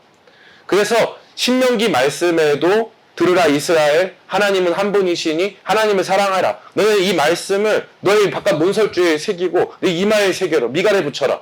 계속 가르쳐라. 들어올 때나 나갈 때 계속 가르쳐라. 이 가르침의 사명은 가정에서 주어진 것이고 모든 성도에게 주어진 것입니다. 마태복음 28장에서 마찬가지죠. 볼지어다 내가 생각 끝날 때 너희와 함께하리 하시면서 주께서 뭐라 말씀하셨습니까? 땅끝까지 가서 제자를 삼아라. 제자를 삼다는 건 뭐예요? 가르치라는 뜻이에요. 누군가에게 이 믿음을 가르치고 그래서 그들을 제자화시켜라. 그 명령이 우리 가운데 주어졌잖아요. 지상명령, 가장 높은 명령이 주어졌잖아요. 모든 사람이 교사입니다. 이 교사제도, 이 교사의 사역 이런 것들이 회복되지 않는다면 그 교회는 소망이 없다고 감히 말씀드릴 수 있는 것입니다. 교회가 규모가 커지고 돈이 좀 많아져서 뭐 여러 가지 행사하는 데 지장 없고 건물 유지하는 데 지장 없는 교회들 많습니다. 근데 진짜 살아있는 교회, 진짜 꿈틀꿈틀대고 진짜 영광스러운 하나님의 능력이 임하는 교회들은 이 교사들이 다르다는 거예요. 교사들이. 제가 여러분에게 꼭 드리고 싶은 말씀 그거예요. 목사님 과거에 이랬어요. 제가 들었던 얘기. 왜 제가 목사님 힘들었던 얘기 들어야 할까요? 저는 그 말에서 그 친구의 악의를 발견하지 않았어요. 악의적으로 한 말이 아니었어요. 그 친구는 아버지가 초대형 교회 장로님이에요. 그러다가 자기가 작은 교회 섬기고 싶다 그래서 우리 교회 얘기를 듣고 우리 교회 와서 한 3년 됐어요. 와서 밑바닥부터 잘 섬겼어요. 제가 힘들어할 때마다 이 친구가 했던 얘기가 뭐냐니까 목사님 그래도 소망 있어요. 맨날 얘기해 주는 거예요. 목사님 그래도 소망 있어요. 그래도 누가 바뀌었어요. 그래도 쟤는 기뻐하고 있어요. 새 가족이 오고 있어요. 목사님 너무 좋은 일이 있어요. 걔 입장에선 내가 그런데 또 3년 만에 또 목회 힘들다는 얘기를 하니까 목사님 이제 그런 얘기 그만두고 싶다는 거예요. 제가 그때 살아난 거예요. 그때 살아났어요. 완전히 바뀌었어요. 행복해졌어요. 야, 할 수 있다. 할 수 있다. 우리 교회 좋은 교회다. 할 수 있다. 이 마음 들었습니다. 그래서 이제는 새로운 기회의 시대입니다. 왜 그럴까요? 첫 번째, 리트릿의 시대예요. 작전상 후퇴의 시대입니다. 회복과 충전의 기회고 반성과 성찰 시간이 주어집니다. 그래서 지금 여러분 아이들 많이 없잖아요. 이럴 때일수록 교사 공동체 회복하시고 이럴 때일수록 여러분들 안에서 사역에 대한 작은 소망들을 키워갈 수 있는 체력을 기르시기를 축복합니다. 두 번째, 리서치의 시대예요. 연구할 수 있어요. 아, 다른 교회는 어떻게 하나? 저 교회 모델이 우리랑 맞을까? 아, 안 맞는군. 다른 교회가 이렇게 성장했네? 이 교회 성장이 건강한 걸까? 그런 것들도 고민해 볼 수가 있는 겁니다. 그래서 지금이야말로 지금 이 침체의 시기, 변화의 시기, 혼란의 시기가 저와 여러분에게 리서치의 시대를 열어주고 있는 것입니다. 그 다음에 리셋. 그렇게 연구한 다음에 다시 세팅하는 거예요. 부서를 통폐합한다던가 어떻게 하면 역동성을 얻을 수 있는 거에 대해서 모든 것을 재조정하는 거죠. 저는 부장집사님 이런 단어 없었으면 좋겠어요. 부장집사님. 회사에서 부장님 이미지는 무슨 이미지입니까? 그 교회 왔는데 부장님이 계세요. 그 재미있는 게 뭐냐니까 원래 열심히 섬기던 분도 부장 집사님 그러면 부장이 돼 계시더라고요. 갑자기. 부장님이 돼 계시더라고. 다른 이름도 좋을 것 같아요. 뭐 부서별로 부서란 표현도 좀 그렇고 뭐 하여튼간에 뭐 무슨 팀이라고 할까 뭐 이렇게 팀장님도 좋을 것 같고 뭐 아니 그것도 뭐 너무 회사 이름은 뭐 섬김이 뭐 이렇게 해가지고 뭐 아버지 뭐 우리 부서 아버지시다 뭐 이렇게 해도 되고 장군님 이렇게 불러도 되고 장군님이 싸우셔야 됩니다 뭐 해가지고 막 다 화살 맞게 하고 막 우리가 가가지고 막 좀 그런 것들을 발상에 전환을 해가지고 다시 설정해 볼 수 있는 시간. 리셋을 잘해야 돼요, 리셋을. 잠을 왜 잡니까? 리셋하는 거예요. 리셋. 다시 몸을 세팅하는 거 아니겠습니까? 리셋의 시대입니다. 그래서 우리가 이렇게 했는데 끝나고 나서 조직적으로, 사역적으로 리셋이 하나도 없었다? 그러면 저는 이거 백날 해서 뭐 하나? 이 생각 들어요. 과감한 리셋이 필요합니다. 과감한 리셋이. 다시 바꾸고, 인원도 막 교체하고, 막 이런 것들이 필요하다는 거죠. 리스타트. 그렇게 해서 다시 실행해 보는 거예요. 다시 실행해 보는 겁니다. 리셋한 다음에 그것으로 실행을 해봐야 돼요. 제일 중요한 건 실행력입니다. 실행력. 여러분 보세요. 어떤 사람이 연애학 박사학위가 있어요. 연애학 박사학위를 하버드에서 받았어요. 하버드 그 과목이 있는지 모르겠지만 하버드에서 연애학 박사학위를 받은 전 세계에서 연애를 제일 잘하는데 모태솔로예요. 여러분 이 사람한테 그 도움 받고 싶습니까? 안 받고 싶습니까? 예, 제가 하버드 연애학 박사입니다. 그래도 예, 알겠습니다. 대단하세요. 이렇게 연애에 대해서는 할 수 있지만 나의 연애에 도움은 안 될 것 같잖아요. 그잖아요. 실행력이 그런 거예요. 교회가 많은 얘기를 하죠. 우리 그것도 해보고 이것도 해봤습니다. 제자 훈련도 해봤고 이것도 해봤고 저것도 해봤습니다. 많이 해봐서 실패했다는 거예요. 제가 꼭 말씀드릴게요. 성공하는 사람들은 또 해보는 사람이에요. 다시 또 해보는 사람. 안 됐지만 그 일이 얼마나 가치 있는가를 바라보면서 또 해보고 또 해보는 사람. 그런 부서, 그런 교회들은 성공합니다. 또 하면 반드시 잘 돼요. 신기한 게 있어요. 옳은 일들은 또 하고 또 하면 반드시 잘 됩니다. 저희 교회 처음에 초창기에 제자훈련 했거든요. 그때 망했어요. 애들 다 안 나오고 막 다 그랬어요. 요즘 제자훈련 하거든요. 미쳐 날뛰고 있어요. 너무 좋아해요. 용인에서부터 금요일 밤 10시에 애기 육아 끝나고 애기 딱 그 시간만 아내가 봐줬어요. 그래가지고 밤 10시에 회사는 그 네이버 다니는 형제인데 네이버에 다니면서 집은 용인이에요. 교회가 서울이에요. 금요일 밤 10시에 제자 훈련만 하러 교회 오는 거예요. 기쁨으로 와요. 12시 1시까지 기쁨으로 나누고 그러다가 집에 돌아가요. 집에 돌아가서 또 기쁨으로 또 나누고 그 전에는 우리가 몰랐어요. 이런 일이 벌어질지. 그때 한번 실패했으니까 제자훈련 다 해봤다 이거예요. 그런데 해보니까 또 달라요. 필요한 일들, 그 시대에 따라서 할 수 있는 일을 또 실행하고 또 실행하고 다시 시작하는 거예요. 모든 것을 다시 시작할 수 있는 새로운 기회가 주어진 줄을 믿습니다. 그 다음에 그렇게 해서 하나님의 주권적인 부흥을 맛볼 수 있는 리바이벌, 이 세 리, 다섯 가지의 리, 5가지 R, 5R, 이게 저와 여러분에게 필요한 그런 시기가 되었습니다. 예. 다음 화면입니다. 그러한 시대 속에서 하나님의 비밀병기 교사들이죠. 이 시대는 소그룹의 시대입니다. 대중집회 시대에서 소그룹 시대로서의 전환이 이루어졌고요. 목회자 중심성이 약화되었습니다. 그래서 이제는 목회자 중심으로 모이지 않아요. 제가 재미있는 얘기 해드릴게요. 제가 중학교 때부터 가르친 아이가 저희 교회에 나와요. 근데 그 아이가 제가 우리 교회 나오면서 저는 행복할 줄 알았어요. 근데 얘가 우리 교회 안 나오는 거예요. 출석을 안 해요. 몇 년 동안을 출석을 안 하고 하는데 저희 교회 리더 한 사람이 1년 동안 잠비아를 가게 됐어요. 그래서 저희가 다 같이 이제 배웅을 하러 공항에 갔는데 얘가 나온 거예요. 몇 년 만에.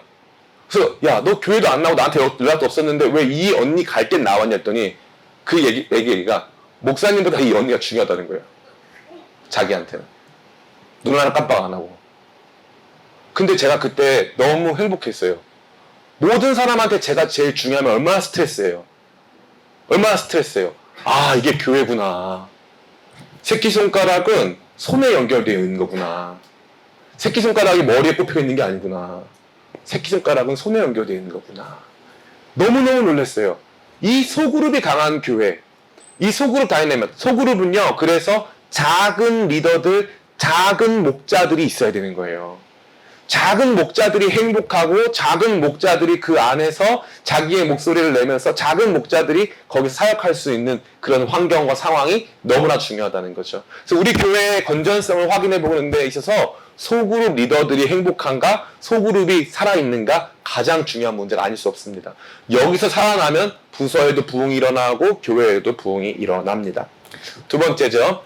길어진 청년기를 공유하는 거예요. 수직적 가르침에서부터 수평적인 공유의 시대로 바뀐 거예요. 이제부터는 삶의 여러 가지 일들이 펼쳐지지 않겠습니까? 그러니까 그 시기마다 쭉 함께 할 수 있는 교회로 우리 자신을 바꾸는 거죠. 특별히 교사가 그러한 사람들입니다. 예를 들어 이거예요. 청소년부 때 내가 고등부 선생님인데 내가 청년부 리더인데 이 아이들이 이제 대학부 갔어요. 옛날에는 교회가 크면 잘 못 봐, 얘를. 근데 지금은 어때요? 이 아이가 다시 교회 학교 와서 섬길 수도 있고 찬양팀마다 만날 수도 있고 해외 선교 같이 갈 수도 있고 다양한 방식으로 같이 늙어가는 거예요. 같이. 이걸 함께 할 수 있는 사람들이 교사예요. 그래서 이제는 얘네들하고 같이 이 말이 안 통하는 게 아니죠. 요즘에 나는 50살인데 30살하고 말 안 통한다. 손 들어볼까요? 난 30살하고 50살 말 안 통한다.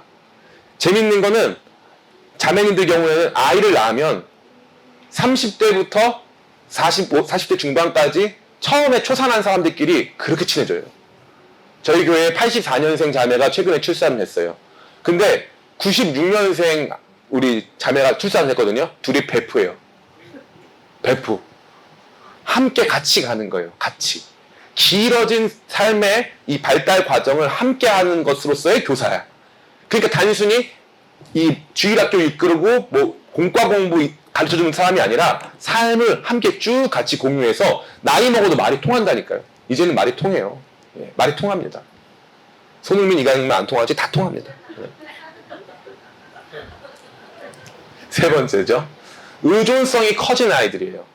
교사 의존성이 증대되고 교사도 일종의 인플루언서가 될 수 있는 시대가 되었습니다. 의존성이라는 건 이런 거예요. 요즘에 유튜브 방송 같은 거 보면은 패션 가르쳐주는 분들이 이 옷은 사지 말고 이 옷은 사. 그럼 그 옷 삽니다. 그냥 내 말 믿고 이거대로 해. 하면은 다 그 말대로 해요. 정보가 너무 많으니까 그냥 이거 하세요 하면 사람 다 따라갑니다. 교사도 그런 시대예요. 제가 말씀드렸잖아요. 깊은 사색이나 비판 능력 이런 것들이 많이 없는 시대예요. 그리고 그게 있다 할지라도 옛날처럼 에이 싫어요 이런 거 잘 안 해요. 애들은. 그냥 그런가 보다 하고 넘어간단 말이에요. 오히려 이럴 때일수록 선생님들의 의존성이 커지는 거예요. 믿음은 이런 거야. 그럼 애들이 배워요. 애들이 배웁니다. 애들의 수용성이 좋아졌어요. 오히려. 의존성이 높아졌거든요. 관계적 의존성 때문에 그래요. 그래서 이런 부분은 여러분들이 분명히 들어갈 수 있습니다.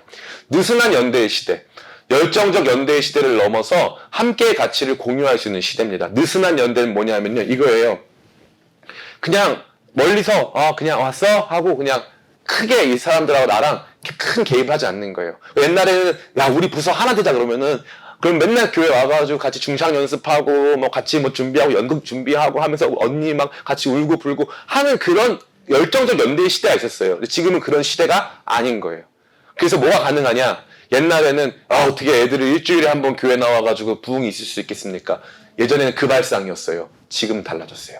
지금 아이들이 느슨한 연대에 익숙하기 때문에 일주일에 한 번 나와도 자기 교회라고 생각해요.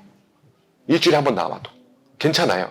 대신에 그 중간 과정에서 함께 할 수 있는 다양한 접촉 방법을 사용하는 거예요. 카톡을 보낸다던가 인스타 DM을 보낸다던가. 저는 인스타를 안 했어요. 저는 인스타 하는 사람 막 정죄했어요. 목회자가 돼서 인스타나 하고 말이야. 멋진 사진 찍어가지고 올리고 막 자기 자랑한다. 예수님 자랑해야지. 왜 자기 자랑하냐. 막 이랬단 말이에요. 근데 언젠가부터 제가 인스타 충이 돼가지고 맨날 인스타에 막 올려요. 오늘은 성도교회 막 이러면서 맨날 올립니다. 근데 제가 그거 왜 하냐니까 사람들이 저보고 막 하라는 거예요. 청년들이. 그래서 아니 왜 하냐 했더니 한번 해보라는 거예요. 했죠. 첫 번째 1번. 제가 이렇게 했더니 저랑 별로 안 친한데 DM이 와요. 성도교회에 내 친구 있는데 이렇게. DM이 와요. 그 DM이라고 하는 메시지가 옵니다. 얘랑 접촉면이 없는데 제가 예를 들어 햄버거를 먹으러 갔어요. 목사님 어디예요? 되게 맛있어 보여요. 접촉면이 생기는 거예요. 없었던 접촉면이. 제가 무슨 하늘을 찍어서 올렸는데 목사님 사진 되게 못 찍는다. 그래가지고 저희 청년들이 갑자기 저도 모르게 모금 활동을 해서 목사님 핸드폰 사주기 해가지고 핸드폰 사줬어요. 인스타 열심히 하라고. 신기하지 않아요? 그러면서 저는 너무 신기했어요. 거리에는 청년 없어 보이잖아. 인스타는 사람들 진짜 많아요. 거기 가면은. 거기에서 영상 몇 개만 올리면 여러분 아주 좋아질 수 있어요. 달라집니다. 또 재밌는 게 뭐냐니까 저도 몰랐는데 이 동글동글동글 이렇게 스토리라는 게 있어요. 그러면은 내 이야기를 한번 올리잖아요. 그럼 다른 사람 이야기가 있거든요. 그러면 옆에 얘는 뭐하고 지내나? 하면은 얘가 오늘 술 먹으러 갔네요. 그럼 제가 거기다가 저주받을 지어다 해가지고 메시지를 보내요. 그러면 목사님 잘못했어요. 막 이렇게 답이 오는 거예요. 너무 실시간 신방이야. 너무 재밌어. 얘네가 막 실시간 신방을 당하는 거 저한테. 너무너무 재밌는 거예요. 그런데 얘네가 그렇게 제가 카톡 몇 번 보내고 DM 몇 번 보내고 그렇게 막 대화 나누잖아요. 주일날 교회 왔을 때 얼굴이 달라요. 그리고 저랑 그 접촉을 왜냐면 얘네들은요. 지금 자기들이 살아갈 때 친구랑도 이렇게 접촉하거든요. 친구랑도 느슨한 연대예요. 이 정도로 접촉하기 때문에 내가 이 친구들 안에 그 세계 속에 들어가 있으니까 나랑 접촉할 때도 이 정도면 충분한 거예요. 그래서 굉장히 가까워지는 거예요. 이게 인스타 몇 살부터 합니까? 청소년기부터 합니다. 중고등부. 거기서 해요. 그러면은 목사님, 그럼 우리 영아부나 우리 유치부는 거기 학부모들하고 할 수 있잖아요. 학부모들하고 인스타를 하는 거예요. 물론 너무 조직적으로 해가지고 우리 영인의 학부모 인스타 스토리 여기다 가가지고 다 같이 좋아요 누르자 이런 거 하면 안 돼요. 부담스러워할 거예요. 이상하다. 갑자기 좋아요가 이렇게 많은데 다 우리 성도교회 선생님들이신데 영어 선생님들이신데 그러면 좀 힘들어할 거예요. 그러면 언젠가 차단당할 수 있어요. 우리가 차단당할 수가 있어. 근데 어쨌건 그러한 통로가 있다는 거예요. 느슨한 연대가 가능한 사회가 도래했다는 거죠. 그 다음에 아까 말씀드린 대로 다양한 연결이 가능한 시대. 카카오톡, 인스타그램, 게임 등 원거리 접촉이 가능한 시대입니다. 그래서 하나님께서 목회자 한 사람이 강단에서 하던 일들을 우리 선생님들이 삶 속에서 할 수 있는 여러 가지 상황과 환경을 지금 주신 것과 다름없다. 할 수 있다. 청년 리더들도 마찬가지입니다. 청년 리더들도 이와 같은 방식으로 소그룹 중심으로 해가지고 하면은 승리할 수 있어요. 예전에는 저는 소그룹을 굉장히 좋게 생각했어요. 왜냐하면 제가 이제 2002년도에 여기 명동에 높은 뜻 교회라는 교회가 이렇게 설립이 됐어요. 높은 뜻 승리교회라고 하는 교회가. 제가 2002년 10월부터 2004년까지 또 2006년까지 그 교회 메인 반주자였어요. 그래가지고 제가 그 교회 성장한 거 다 봤거든요. 그 교회가 소그룹이 진짜 별로예요. 근데 예배 하나로 1년에 1000명씩 부흥하는 거예요. 1년에 1000명씩. 저는 그걸 봤기 때문에 결국 목사는 설교고 사역은 설교인 줄 알았어요. 근데 제가 맨 땅에 헤딩하면서 목회를 해보니까 결국 사역의 출발점은 신방이고요. 그 다음에 소그룹이고 그 다음에 사역이고 그 다음에 활용점정이 설교예요. 이 순서를 잘못 알고 있던 거예요. 설교가 좋으면 성도들이 올 줄 알았는데 안 그래요. 그래서 어떤 분이 그러시더라고요. 세상에서 제일 비참한 목사는 설교 잘하는데 신방 못하는 목사라고. 제일 비참하대요. 사람들이 저 목사님 설교 너무 잘하니까 기대하고 왔는데 다 실망하고 떠난대요. 그만큼 이 신방과 소그룹 관계 맺음이 너무나 중요한 것이고 이 관계 맺음을 제일 잘할 수 있는 사람들이 바로 같은 평신도들인 우리 선생님들, 리더들 이런 분들이 가장 이걸 잘할 수 있는 분들이라는 사실입니다. 다 끝났습니다. 기억하면 도움되는 것들 따라해볼까요? 우리는 좋은 교회다. 네, 다른 교회 상황이 더 심각하다. 제가 이거 정말 지원할 수 있어요. 우리 정도면 선방하고 있는 거다. 제가 그냥 드리는 말씀이 아니에요. 저는 지금 실명고론을 못하는데 여기 이제 반경 2km 내에 있는 교회들 있죠? 저는 다 친해요. 담임 목사님들하고도. 반경 2km에 있는 교회들 비교해봤을 때 우리 교회 좋은 교회입니다. 성도교회 잘하고 있어요. 잘하고 있어요. 이 정도면 아주 좋은 교회입니다. 이 발상의 전환이 제일 중요한 출발점이에요. 우리 잘하고 있구나. 그리고 제가 교사 세미나도 많이 가거든요. 교사 세미나도 많이 다니는데 이 정도로 느끼신 분도 많이 계시지만 이 정도로 모이는 교회도 없어요. 사실은. 없습니다. 그렇기 때문에 우리 교회는 일단 기본적으로 좋은 교회고 서로 잘하고 있다를 시작으로 해야 돼요. 그래서 화이팅! 우리 잘하고 있어! 잘 될 거야! 이렇게 해서 서로 인사해야지 앞으로 어떻게 하지? 김 집사님 의견 내보세요. 김 집사님 의견이 있었으면 벌써 잘 됐겠죠. 그렇지 않겠습니까? 우리 다 모르잖아요. 이거 저만 모르는 거 아니라요. 일론 머스크도 모르겠대요. 앞으로 어떻게 세상이 바뀔 것 같냐 물어봤더니 자기도 모르겠대요. 5년 뒤에 어떻게 바뀔지 아무도 모른대요. 자기도 모르겠대요. 아니 일론 머스크도 모르는데 김 집사님이 어떻게 알아요 그거를. 어떻게 합니까? 우리 중에 이 방법 알고 이 방향 아는 사람 없습니다. 그게 출발점은 뭐냐? 우리가 지금까지 해온 거 얼마나 잘했나. 그리고 우리가 그렇게 해가지고 우리 부서에 이만큼 아이들이 있다고 제가 얘기 듣기로는 지금 뭐 출석 인원이 유년부 한 30명 된다고 들었어요. 맞죠? 맞나요? 네. 40명? 엄청난 겁니다. 지금 도심권에서 유년부가 40명씩 나오는 교회가 여러분 찾아보세요. 없어요. 없습니다. 엄청난 교회예요. 엄청난 교회. 예? 중등부 몇 명 나오니까 중등부. 중등부 20명 대박이에요. 대박입니다. 중등부 20명 정말 대박이에요. 왜냐하면 청소년부 엄마 아빠들 데려올 수 있잖아요. 중등부 때부터 애들이 안 가 막 이렇게 해가지고 안 데려온단 말이에요.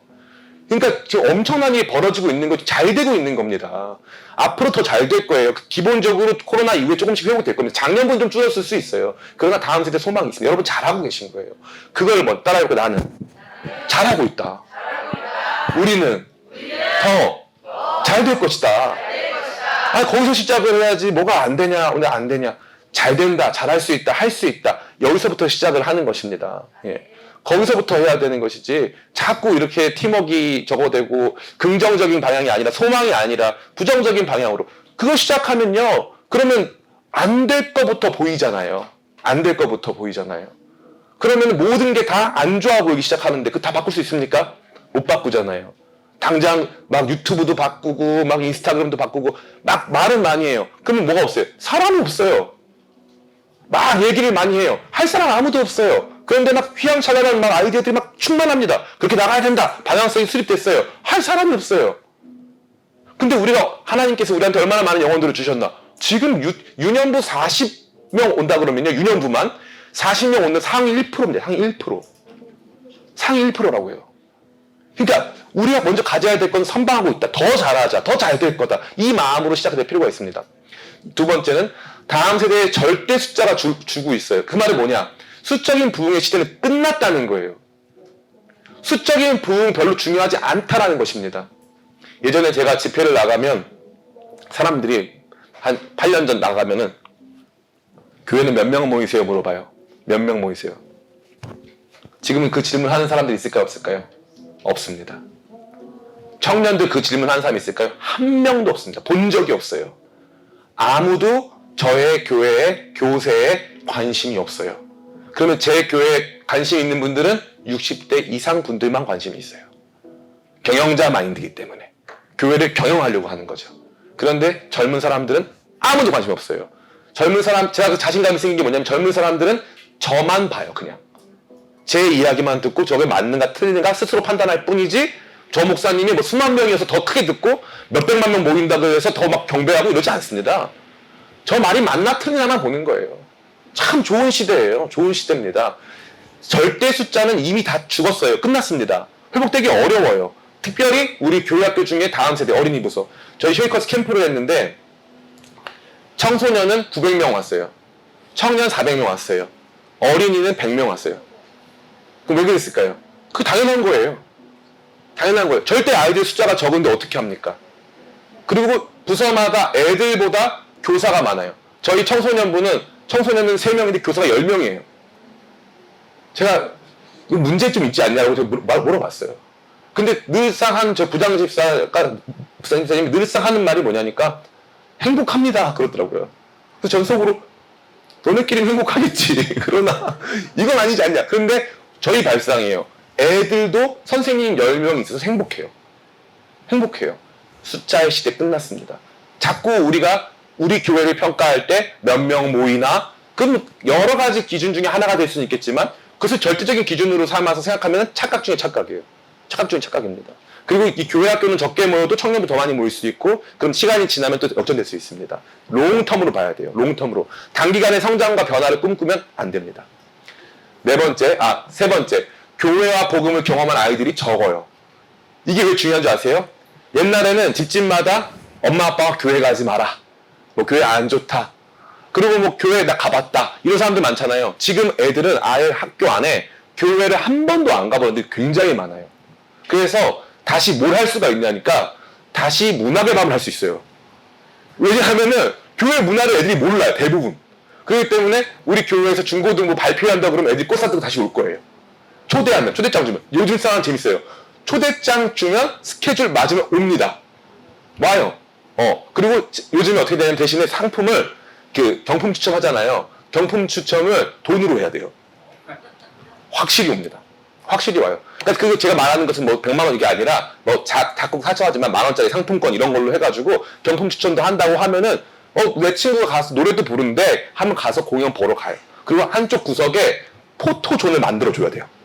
그래서 그 친구랑 같이 사진 찍고 인스타에 막 올라와요. 그 해시태그 걸어가지고 성도교회 문학의 밤 이러면서 막 올려요 애들이. 그런 시대가 왔어요. 그렇기 때문에 지금은 교회와 복음을 경험한 아이들이 적기 때문에 지금 이 시대야말로 모든 것을 새롭게 시작할 수 있는 시대입니다. 그래서 제가 어떤 목사님, 여러분이 다 아시는 아주 유명한 목사님이신데 그 목사님과 대화를 하는데 그 목사님이 그러시더라고요. 복음화율이 5%로 떨어졌다는 거예요. 5%. 특별히 다음 세대 복음화 5%다. 그 사람들은 다 거기에 실망한다는 거예요. 그래서 본인은 그러면 시장이 넓어졌다고 본다는 거예요. 95%의 시장이 있네. 심지어 우리 제품을 우리의 복음을 경험해보지 못한 95%가 있네. 우리의 복음을 다시 한번 갈고 닦아서 그 95%라는 시장을 다시 개척할 수 있다는 거예요. 그 발상의 전환이 있다는 거죠. 아주 성공적인 사람들의 생각입니다. 옛날에는 수비적인 사람들이 성공했어요. 그러나 지금은 공세적인 사람들, 굉장히 시행력 있는 사람들, 자신감 있는 사람들이 성공하는 시대입니다. 그렇기 때문에 여러분이 교회와 복음을 경험한 아이들이 적다는 것을 소망으로 삼고 이 블루 오션을 개척할 준비를 다시 축복합니다. 네 번째, 청년 교사들 잘해줘야 된다. 얘네 나가면 앞으로 내가 계속 막내다. 아주 중요합니다. 얘네 나가면 내가 막내. 따라해볼까요? 얘네 나가면 내가 막내다. 얼마나 비참합니까? 너무 큰 충격인 거예요. 얘네 나가면 내가 너무 소중한 지체들이에요. 나의 막내가 되어줄 자녀들. 얼마나 소중합니까? 나가면 안 돼. 그래서 리더들도 마찬가지예요. 걔네 나가면 여러분이 계속 리더인 거예요. 망한 거죠. 안 돼. 절대 안 돼. 그래가지고 청년 교사들 잘해줘야 돼요. 청년 교사들 바라는 거 많이 없어요. 한 달에 한 번 900 가면 되고요. 큰 건 없어, 큰 건. 그죠? 크진 않잖아, 그잖아. 한 달에 한 번 900 정도 가주면, 그거면 돼요.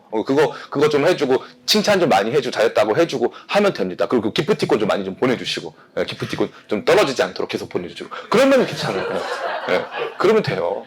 좀 잘해주세요, 청년 교사들. 그리고 힘 주세요. 잘하고 있다고, 감사하다고. 막 힘 주시고, 네가 우리 교회 에너지야, 네가 우리 교회 비타민이야. 막 그러면서 막 같이 막 재밌게 하는 거예요. 재밌어야 돼요, 요즘에는. 가뜩이나 사직도 안 하는데 재미라도 있어야죠. 교회 오면 좀 신나야 돼요. 막 재밌고, 막 하이파이브 하고, 막 역동성이 있어야 돼요. 즐거워야 됩니다. 청년들이 그래야 교회 나올 맛이 나죠. 저희 교회는 이제 청년 동기 축제라고 해서 청동기 시대라고 하거든요. 그 1등 하면은 이제 해당 동기가 1등 하면은 이제 비파용 동검 주고 막 그래요. 선물로. 그래서 막 그런 청동기 시대를 한단 말이에요. 그러면요, 애들이 막 박 터지게 준비해가지고 막 군무 짜오고 난리 납니다. 그러면 애들이 그거 처음에 다 안 한다고 하다가요, 나중에 다른 이 기수랑 막 비교하다가 막 자기들 거의 막 나중에는 이 정도면 너무 과한 거 아니냐 할 정도로 막 열심히 해요. 그럼 자기들이 너무 신나잖아요. 그러니까 자기들이 교회 나오는 거 기뻐해요. 너무나도 기뻐합니다. 교회 행복해야 돼요. 너무 막 인상 쓰고 그러면 안 됩니다. 교회는 행복해야 돼요. 밝아야 돼요. 교회는 밝고 행복해야 됩니다. 지금 이 시대가 원하는 교회 상황은 그렇고 청년들이 그런 걸 원하고 있어요. 청년들 보면요. 여러분 청년들 너무 나쁘게 생각하지 마세요. 다 좋은 사람들이에요. 저는 진짜로 청년들, 여러분들이 요즘 애들 안 돼. 저는 절대 그런 말, 여러분 그런 말 말씀하지 마세요. 정말이에요. 청년들 너무 훌륭해요. 너무 열심히 살고 있어요. 네, 맞아요. 너무 맞아요. 그래서 우리 청년들이 진짜 행복하고, 그리고 아직도 그래도 꿈과 기대가 있어요. 그래서 교회 나오고 있단 말이에요. 근데 왔는데 자꾸 옛날 얘기하고 옛날에 하던 대로 하라고, 재미도 없는데 그거 막 하라고 하면 다 떠나요. 그러면 요즘 청년들 입소문이 빨라요. 어저께 제가 한 교회 갔다 왔는데 저쪽에 있는 거기도 사람 많이 안 사는 동네인데 대학부만 수련회 80명 왔더라고요. 다 자매들이에요. 그래서 형제들은 다 어디다 갖다 버렸냐, 못생겨서 버렸냐 했더니 군대 보냈대요. 그래서 자매들 한 80명 와 있더라고요. 그래서 제가 물어봤어요. 여기 왜 이렇게 자매가, 청년이 많냐. 그랬더니 소문이 났대요. 청년들한테 잘해준다고. 그래가지고 여기저기에서 친구들이 다 데리고 온 거예요. 우리 교회 오면 행복하다고. 갔더니 정말 아침에 제가 강의했는데 아침부터 분위기가 그렇게 밝아요. 오면은 막 신나고. 그리고 막 요즘 청년들 본당 들어올 때 다 커피 들고 옵니까? 안 들고 옵니까? 네. 자, 나는 그거 꼴보기 싫다. 손 들어볼까요? 그 청소는 니네가 할 것도 아니고 나중에 컵 다 놓고 갈 거 아니냐. 저는 이러면 안 된다. 오히려 그 본당 앞에 바리스타를 늘 상주시켜야 된다. 바리스타 가가지고 본당 앞에서 커피 마셔야 된다. 예? 밖에 나가가지고 다 무슨 뭐 맷땡 커피, 뭐 컴포트 커피 막 사가지고 다 와가지고 다 후루룩 짭짭 하고 있잖아요. 예?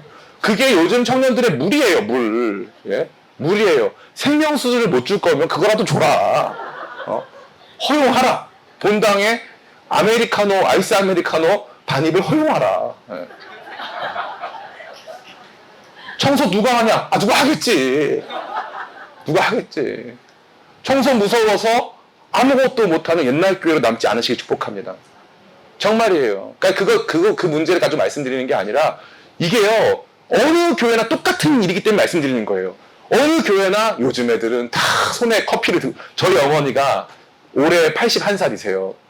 옛날에 교회에 커피 들고 들어오는 거 보면 꼴도 싫다고 막 그러셨어요. 저희가 이제 몰래 저희 어머니를 처음에 아이스 카라멜 마키아토부터 시작을 했어요. 저희 어머니가 드시고, 안 드시더라고요. 드셔보셨더니 맛있다 이러시는 거예요. 저희 어머니도 커피 들고 들어오십니다. 한번 맛들이니까 커피 들고 들어오시더라고요. 제가 무슨 말씀 드리는 거예요? 자꾸 뭐 안 된다, 뭐 이거 뭐 안 좋은 문화다, 너무 뭔가를 지키려고 하다가 모든 걸 다 잃어버려요. 도리어 그 사소한 것들은 좀 용서해주고 허용해주고 그런 것들을 좀 이해해주고, 아, 쟤네 저런 문화가 있나 보다. 그래서 저희 교회는 끝나면 제가 치워요, 그거. 그냥 100명 청년들 와서 그 음료수 마시면 제가 다 치웁니다. 그거 뭐 어렵지도 않아요. 음료수를 흘리면 이제 문제가 되니까 걔만 따로 불러서 제가 저주하고 막 그러는데, 너는 진짜요, 커피처럼 쏟아질지어다 막 이러면서 하는데, 그거 빼고는 흘리지만 않으면 아무 문제 없어요. 괜찮습니다. 다 그거 해가지고 하면 또 제가 하고 있으면 애들 또 도와줍니다. 애들 착해요. 청년부사한테 잘해주기 축복합니다. 그리고 5번째, 세상이 복잡해서 그렇지 애들은 단순하다. 아주 단순한 거예요. 애들은 사랑받고 싶어요? 안 받고 싶어요? 사랑받고 싶어요. 밥 먹으면 좋아요, 싫어요? 좋아요. 밥 먹으면 좋은 거예요. 애들은 밥 먹으면 좋고 사랑받으면 기쁜 거예요. 교회 나오고 싶은 거예요. 자기 사랑해주는 사람 보면 웃는 거예요. 그렇게 해서 사역이 시작하는 거예요. 여러분, 교회는 학교 같은 거예요. 학교에 1등만 있으면 됩니까? 안 됩니까? 안 돼요. 서울대학교는요, 1등만 있는 학교예요. 1등만 있는 학교, 저희 교회에도 그런 친구들이 많이 있는데 1등만 있는 학교 다니니까 애들이 힘들어해요. 자기 안 해본 10등도 해야 되고 15등도 해야 되고 30등도 해야 되거든요. 힘들어해요. 교회는 복음의 큰 학교예요. 교회 안에는 아직도 술을 못 끊는 사람, 아직도 믿음이 충분하지 않은 사람, 아직도 하나님 섬기는 법에 서툰 사람들이 다녀야 됩니까? 다니지 말아야 됩니까? 다녀야 됩니다. 다녀야 되는 거예요. 그러니까 엄청나게 높은 기준을 설정해 놓고 이 기준을 통과하지 못하면 너희들 교회도 못 들어오고 교회에서 그런 식으로 행동하는 거 아니다 라는 기준을 세우기 전에 일단 교회는 와야 됩니다. 일단 교회는 와야 돼요. 벌거벗었어도 교회를 와라. 상처투성이어도 교회는 와라. 그러면 그걸 먼저 보여줘야 될 때가 어딥니까? 교회 학교예요. 교회 학교. 교회 학교에서만큼은 사랑을 줘야 될 거 아닙니까? 교회 학교에서만큼은 걔네들이 복음을 다 이해하지 못해도 다 그 복음 안으로 초대를 해야 될 거 아닙니까? 복음은 초청이거든요. 제가 고등부 할 때였는데 그때 사역 열심히 했어요. 설교 진짜 길게 하고 열심히 했습니다. 저는 애들이 20살 넘고 30살 넘으면은 얘네 다 이 복음 제가 제대로 가르친, 진짜 제대로 가르친, 열심히 가르친 그 복음대로 살 줄 알았어요. 근데 얘네들이요, 제가 고3 애들을 20명 올려보내거나 뭐 15명 올려보내거나 그랬는데 다 교회 떠났어요. 1명 빼고, 한두 명 빼고. 다 떠났어요. 제가 그때 알았죠. 복음은 특정한 사람이 한 번 전해서 되는 게 아니구나. 인생도 한 명의 선생님이 평생 가르치는 게 아니듯이 목회자라고 하는 사람이 평생 그와 함께 할 수 있는 게 아니니까 내가 줄 수 있는 최선을 다하되 일단 복음과 함께 사랑을 주고 환대를 줘야 되는구나. 그래서 교회 안에 머물다 보면 믿음도 생기고 변화도 일어나는 것인 줄 믿습니다. 머물게 해야 되는 거예요. 아마 우리 남성 성도님들 청소년기부터 신앙생활 하신 분들 싹 다 모아놓고 정말 진실 게임 한번 하잖아요. 나 솔직히 그때 교회에 좋아하는 자매에 있어서 왔다. 교회 신앙생활 그때 나 청소년부 열심히 하고 청년부 열심히 할 때 좋아하는 누나한테 잘 보이려고 찬양도 열심히 했다. 이거 손들라고 하면 다 들 거예요. 그러면 그때 다 비본질적인 사역을 해가지고 아주 그냥 잘못된 목적으로 교회 나왔으니까 그때 신앙생활을 다 공허하고 그렇게 신앙생활하면 안 되는 겁니까? 아니라는 거죠. 잘못된 모습으로 해도 그럼에도 불구하고 하나님께서 우리를 이끌어 가시는 거죠. 성경 어디에 완벽한 모습을 신앙생활 어디 있습니까? 지나친 선비문화 버려야 합니다. 빌리 그레함 목사님이 쓰신 책 중에 인생이란 책이 있어요. 이 인생이란 책에 보면은 빌리 그레함 목사님 자기의 삶을 회고하면서 자기가 50대까지 사실 자기가 첫사랑이 있었는데 자기가 이 사역 열심히 잘해서 그 첫사랑한테 자기가 얼마나 대단한 사람인지 보여주고 싶었대요. 그게 사람이에요. 그러니까 우리가 아이들을 바라볼 때 너무 대단한 걸 바라보지 말고 청년부 더 성숙해라? 더 이거 해내라? 고맙다. 와줘서 고맙다. 행복하자. 일단 교회 와라. 온 것만 해도 대단하다. 이렇게 해가지고 우리 복돋아 주면서 그 아이들 모으다 보면 그 중에 하나님께서 역사하셔서 복음으로 변화시키는 아이들이 나오는 줄 믿습니다. 그러한 것들을 바라보시면서 요즘 아이들에 대해서도 소망을 갖는 저와 여러분 되길 원합니다. 그리고 6번째, 여전히 애들은 귀엽다.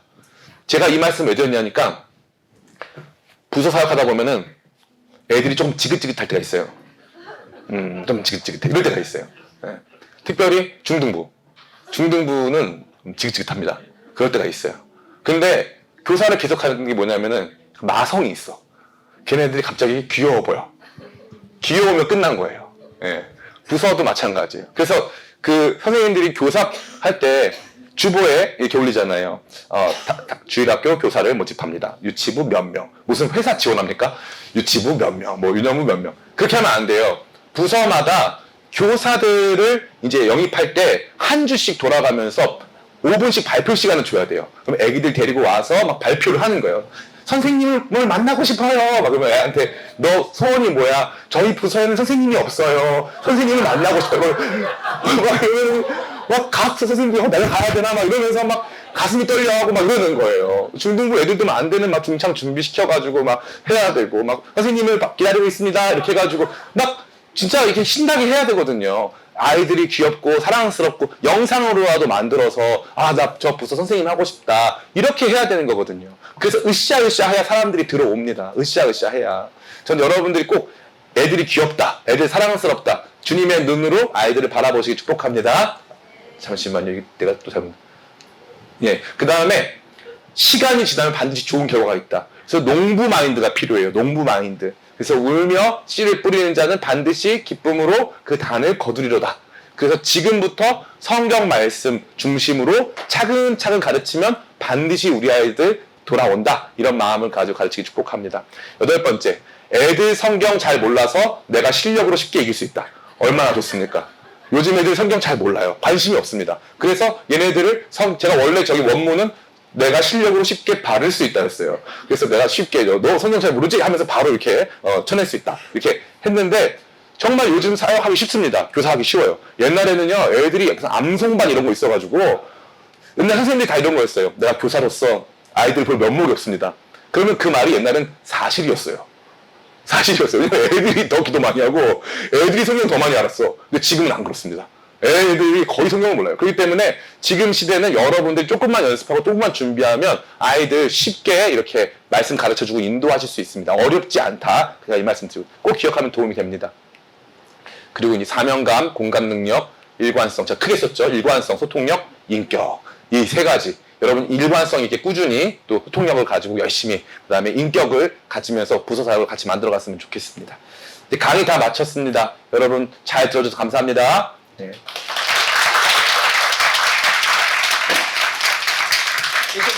네네.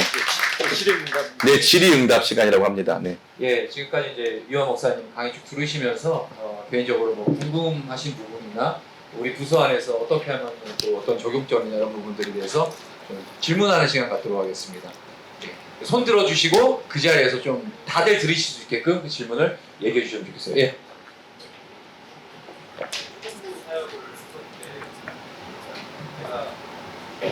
사역을 애기 키우느라고 한 3, 4년 만에 한 거거든요.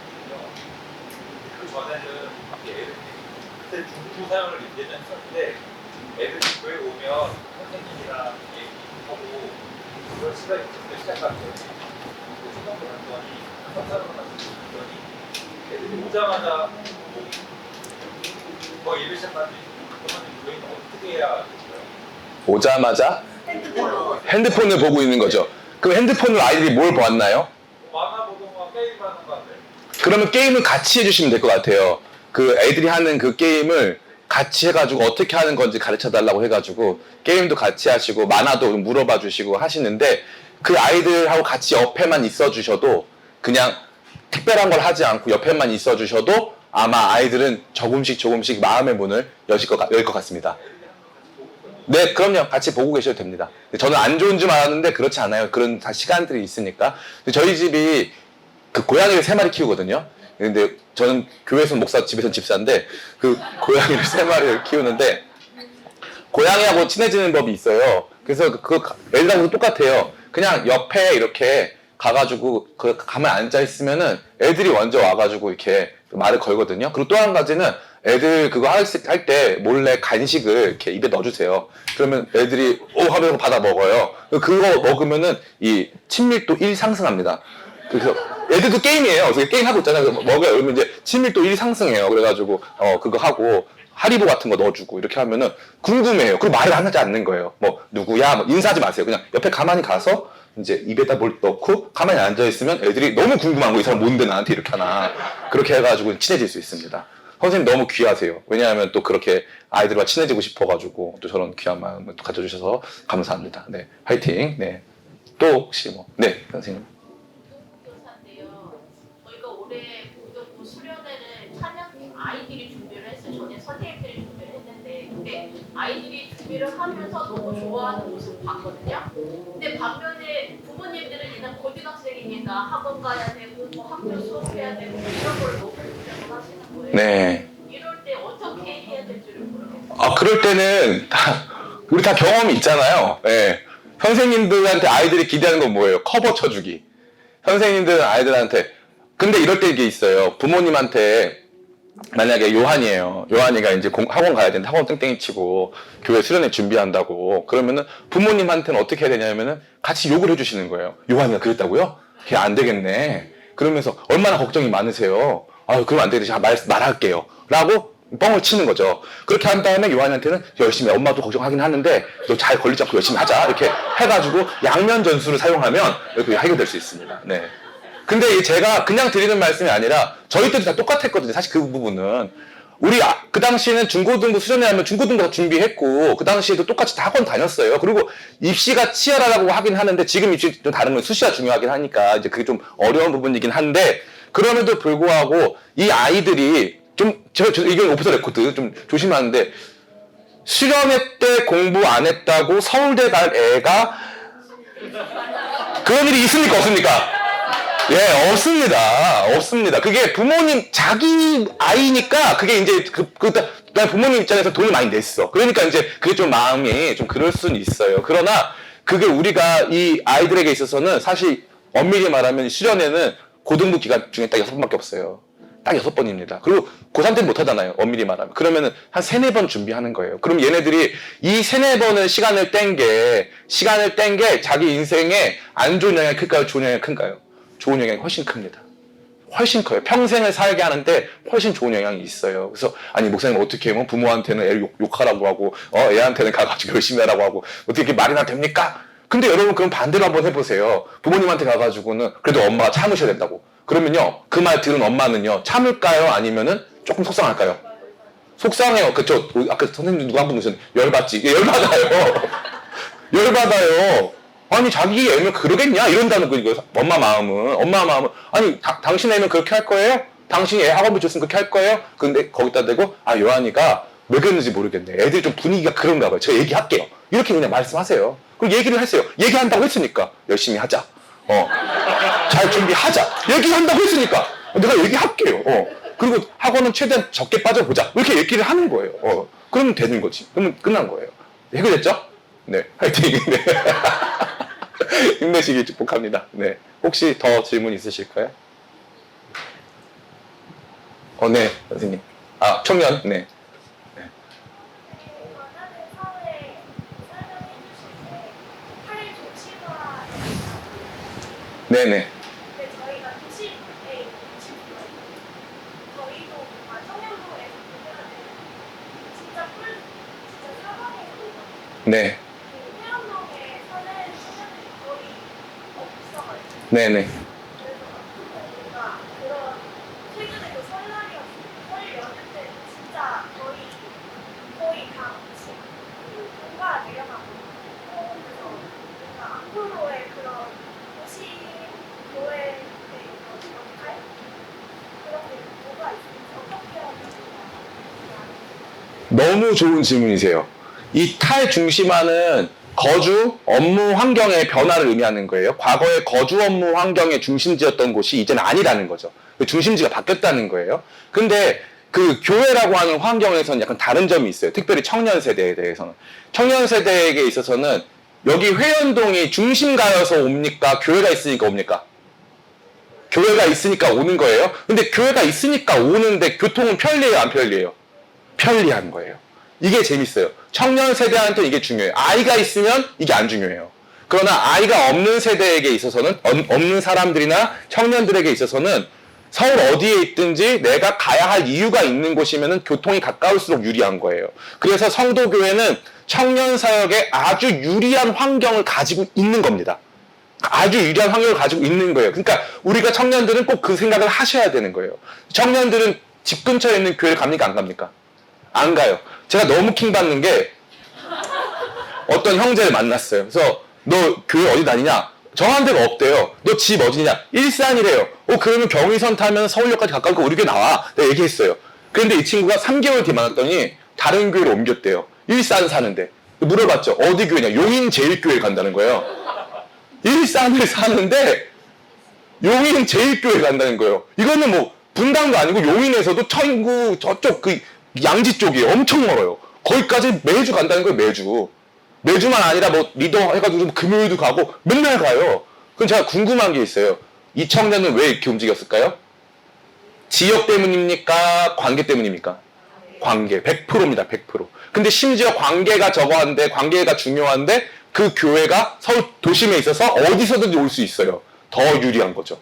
그래서 아주 유리한 것이고, 지금 여러분 요즘에 제일 잘 나가는 유튜브 채널 중에 하나가 슈카월드라는 게 있어요. 거기 보니까 무작정 상경이 떴어요. 무작정 상경. 지금도 무작정 상경의 시대예요. 저희 교회도 지지난주에 우리 그 설날 때 청년부 100명, 80명씩 예배 드렸는데 20명, 30명 예배 드리거든요. 다 내려가요. 다 내려갑니다. 근데 서울에 올라오면 다 저희 교회로 와요. 그리고 세가족도 계속 옵니다. 계속 와요. 청년들에게 있어서 도심 지역에 있는 교회 중요하고요. 지방에서 서울 올라와서 정착할 교회를 찾고 있어요. 지금도. 많은 청년들이. 그러니까 이 얘기는 재밌게도 8, 90년대랑 똑같아요. 바뀐 건 없어요. 그래서 더 좋은 상황이 연출되고 있어요. 그래서 산술적으로 보면은 성도교회는 청년부가 아주 크게 부흥할 확률이 높아요. 여러 가지로 봤을 때. 청년들이 계속 상경하고 있기 때문에. 그래서 그 청년들 잘 품어주면 돼요. 어저께 갔던 그 교회도 청년들 잘 품어주니까 인근 대학교에서 소문 나가지고 다 그쪽으로 온다 하더라고요. 청년 리더들, 제가 사실은 오늘 이 교사 세미나와 청년들 같이 해본 건 처음이에요. 근데 청년 리더들만 모였었어도 제가 꼭 똑같이 말했을 거예요. 청년부가 희망이에요. 청년부가 살아나면은 청년들을 여러분들이 유치부 애들한테 유치부 아이들 너 소원이 뭐니? 저희 청년 선생님이 한 분 계신 게 소원이에요. 막 이러면은 애들이 막 자원하고 그러면 걔가 청년부에 들어가죠. 교회 사역은요 어떻게 연결되냐면은 그물 구조인데 양육 공동체가 있어요. 그래서 전도회, 무슨 지역, 구역 이런 양육 공동체. 그래서 다른 목적 없고 만나서 말씀 나누고 삶 나누려고 하는 공동체가 있단 말이에요. 그게 한 축을 형성합니다. 그리고 사역 공동체가 있어요. 찬양대, 찬양팀, 교회학교 부서, 선교팀. 그러면 거기에 연령대를 초월해서 만나잖아요. 그래서 이게 평면적이었던 것이 입체적으로 바뀐단 말이죠. 청년부가 부흥하면 이 사역 공동체 내에 청년들 유입이 늘어나요. 유입이 늘어나면서 전체 이 네트워크가 엄청 활성화됩니다. 그 청년부가 부흥하는 게 다음 세대 부흥의 핵심이고, 저희 교회는 청소년들은 3명밖에 없어요. 어린이 한 7명 있나? 그런데 영아부가 15명이에요. 애기들이. 그게 왜 그럴까요? 청년부에서 눈 맞아서 결혼해가지고 애를 막 낳아요. 그래서 영유아부가 엄청 부흥하는 거예요. 그래서 저희끼리 막 예배 시작하기 전에 그래요. 저희가 이제 그 신혼부부만이 점프 공동체인데 우리의 목표는 점프 공동체로 가는 것. 그래서 멀리서 찾지 말자. 그래가지고 막 한국 사회의 출생률의 역전을 만드는 교회 막 선포했어요. 그랬더니 막 애들이 막 태어나는 거예요. 그리고 자기들끼리 막 친한 사람들끼리 다 결혼해가지고 애 놓으니까 막 자기들끼리 같이 여행 다니고 주일날 교회를 안 와. 얘네들이 다 같이 목사님 저희 부서 이번에 주일날 교회 안 오고 양평 가서 예배 드릴게요. 그래라. 가요. 가가지고 거기서 애들이 막 놀고 막 하니까 신나니까 더 모여요. 더 모이니까 교회 안 다니는 남편들까지 더 와. 그러니까 교회가 부흥하고 영유아부부터 다시 이렇게 회복이 일어나는 거죠. 그러니까 청년부가 핵심이고 성도교회의 이 위치는 제가 생각했을 때 도심교회로서 청년들을 정말 사랑하고 하나 될 수 있는 공동체를 만들면 되는데 여기서 제일 중요한 게 뭐냐니까 목사님이 도심에 있으니까 무작정 상경하는 지역에서 온 청년들 잘 품기만 하면 성장할 것이다. 땡. 그 말씀을 드리는 건 아니에요. 먼저 우선순위가 있어요. 먼저 청년부가 행복해야 돼요. 먼저 행복하고 먼저 우리끼리 저거 되면 자동 부흥할 수 있는 위치다. 그 말씀을 드리는 거예요. 여기 이 위치에 있으니까 부흥을 시켜라가 아니라 먼저 행복하고 의미 있는 공동체 만들면 아주 잘 될 수 있고 새로운 사람들 많이 올 수 있는 그런 위치다. 그래서 소망 갖고 열심히 해주세요. 감사합니다. 네, 여기까지 하고 긴 시간 감사합니다. 정말 제가 축복하겠습니다. 제가 기도 한번 해도 될까요? 자, 기도 한번 하겠습니다. 아버지, 오랫동안 지켜봐 왔고 또 많이 함께했던 우리 성도교회 이 천하고 부족한 종을 또 불러주셔서 이렇게 소망 나누게 하시니 감사합니다. 어두워져가는 시대 속에 낙심하고 또 절망해야 될 일들도 많이 있지만 그럼에도 불구하고 지나온 시간 동안 우리 발이 부르트지 않고 옷이 헤어지지 않고 날마다 주께서 공급하시고 먹이심으로 우리 성도교회 다음 세대가 이렇게나 많이 아직도 유지되고 있음으로 인하여 감사합니다. 주님, 우리 선생님들의 마음과 또 우리 청년들의 마음을 주관하여 주셔서 하나님의 은혜로부터 이 모든 일들을 시작하게 도와주시옵소서. 여전한 하나님의 은혜가 있음을, 우리가 하나님 은혜로부터 시작했고 하나님 은혜로 성장할 수 있음을, 그래서 그렇게 아름다운 교회가 될 것임을 기대하고 소망하는 그러한 발걸음들이 우리 가운데 새로워질 수 있도록 도와주시옵소서. 정말 이 교회를 마음 다하여 축복합니다. 더 많은 다음 세대가 아버지 이곳에서 자라나게 도와주시되 특별히 아버지 하나님이여 청년들의 부흥을 허락하여 주시옵소서. 이 사람도 성도교회에서 왔고 저 사람도 성도교회에서 왔다.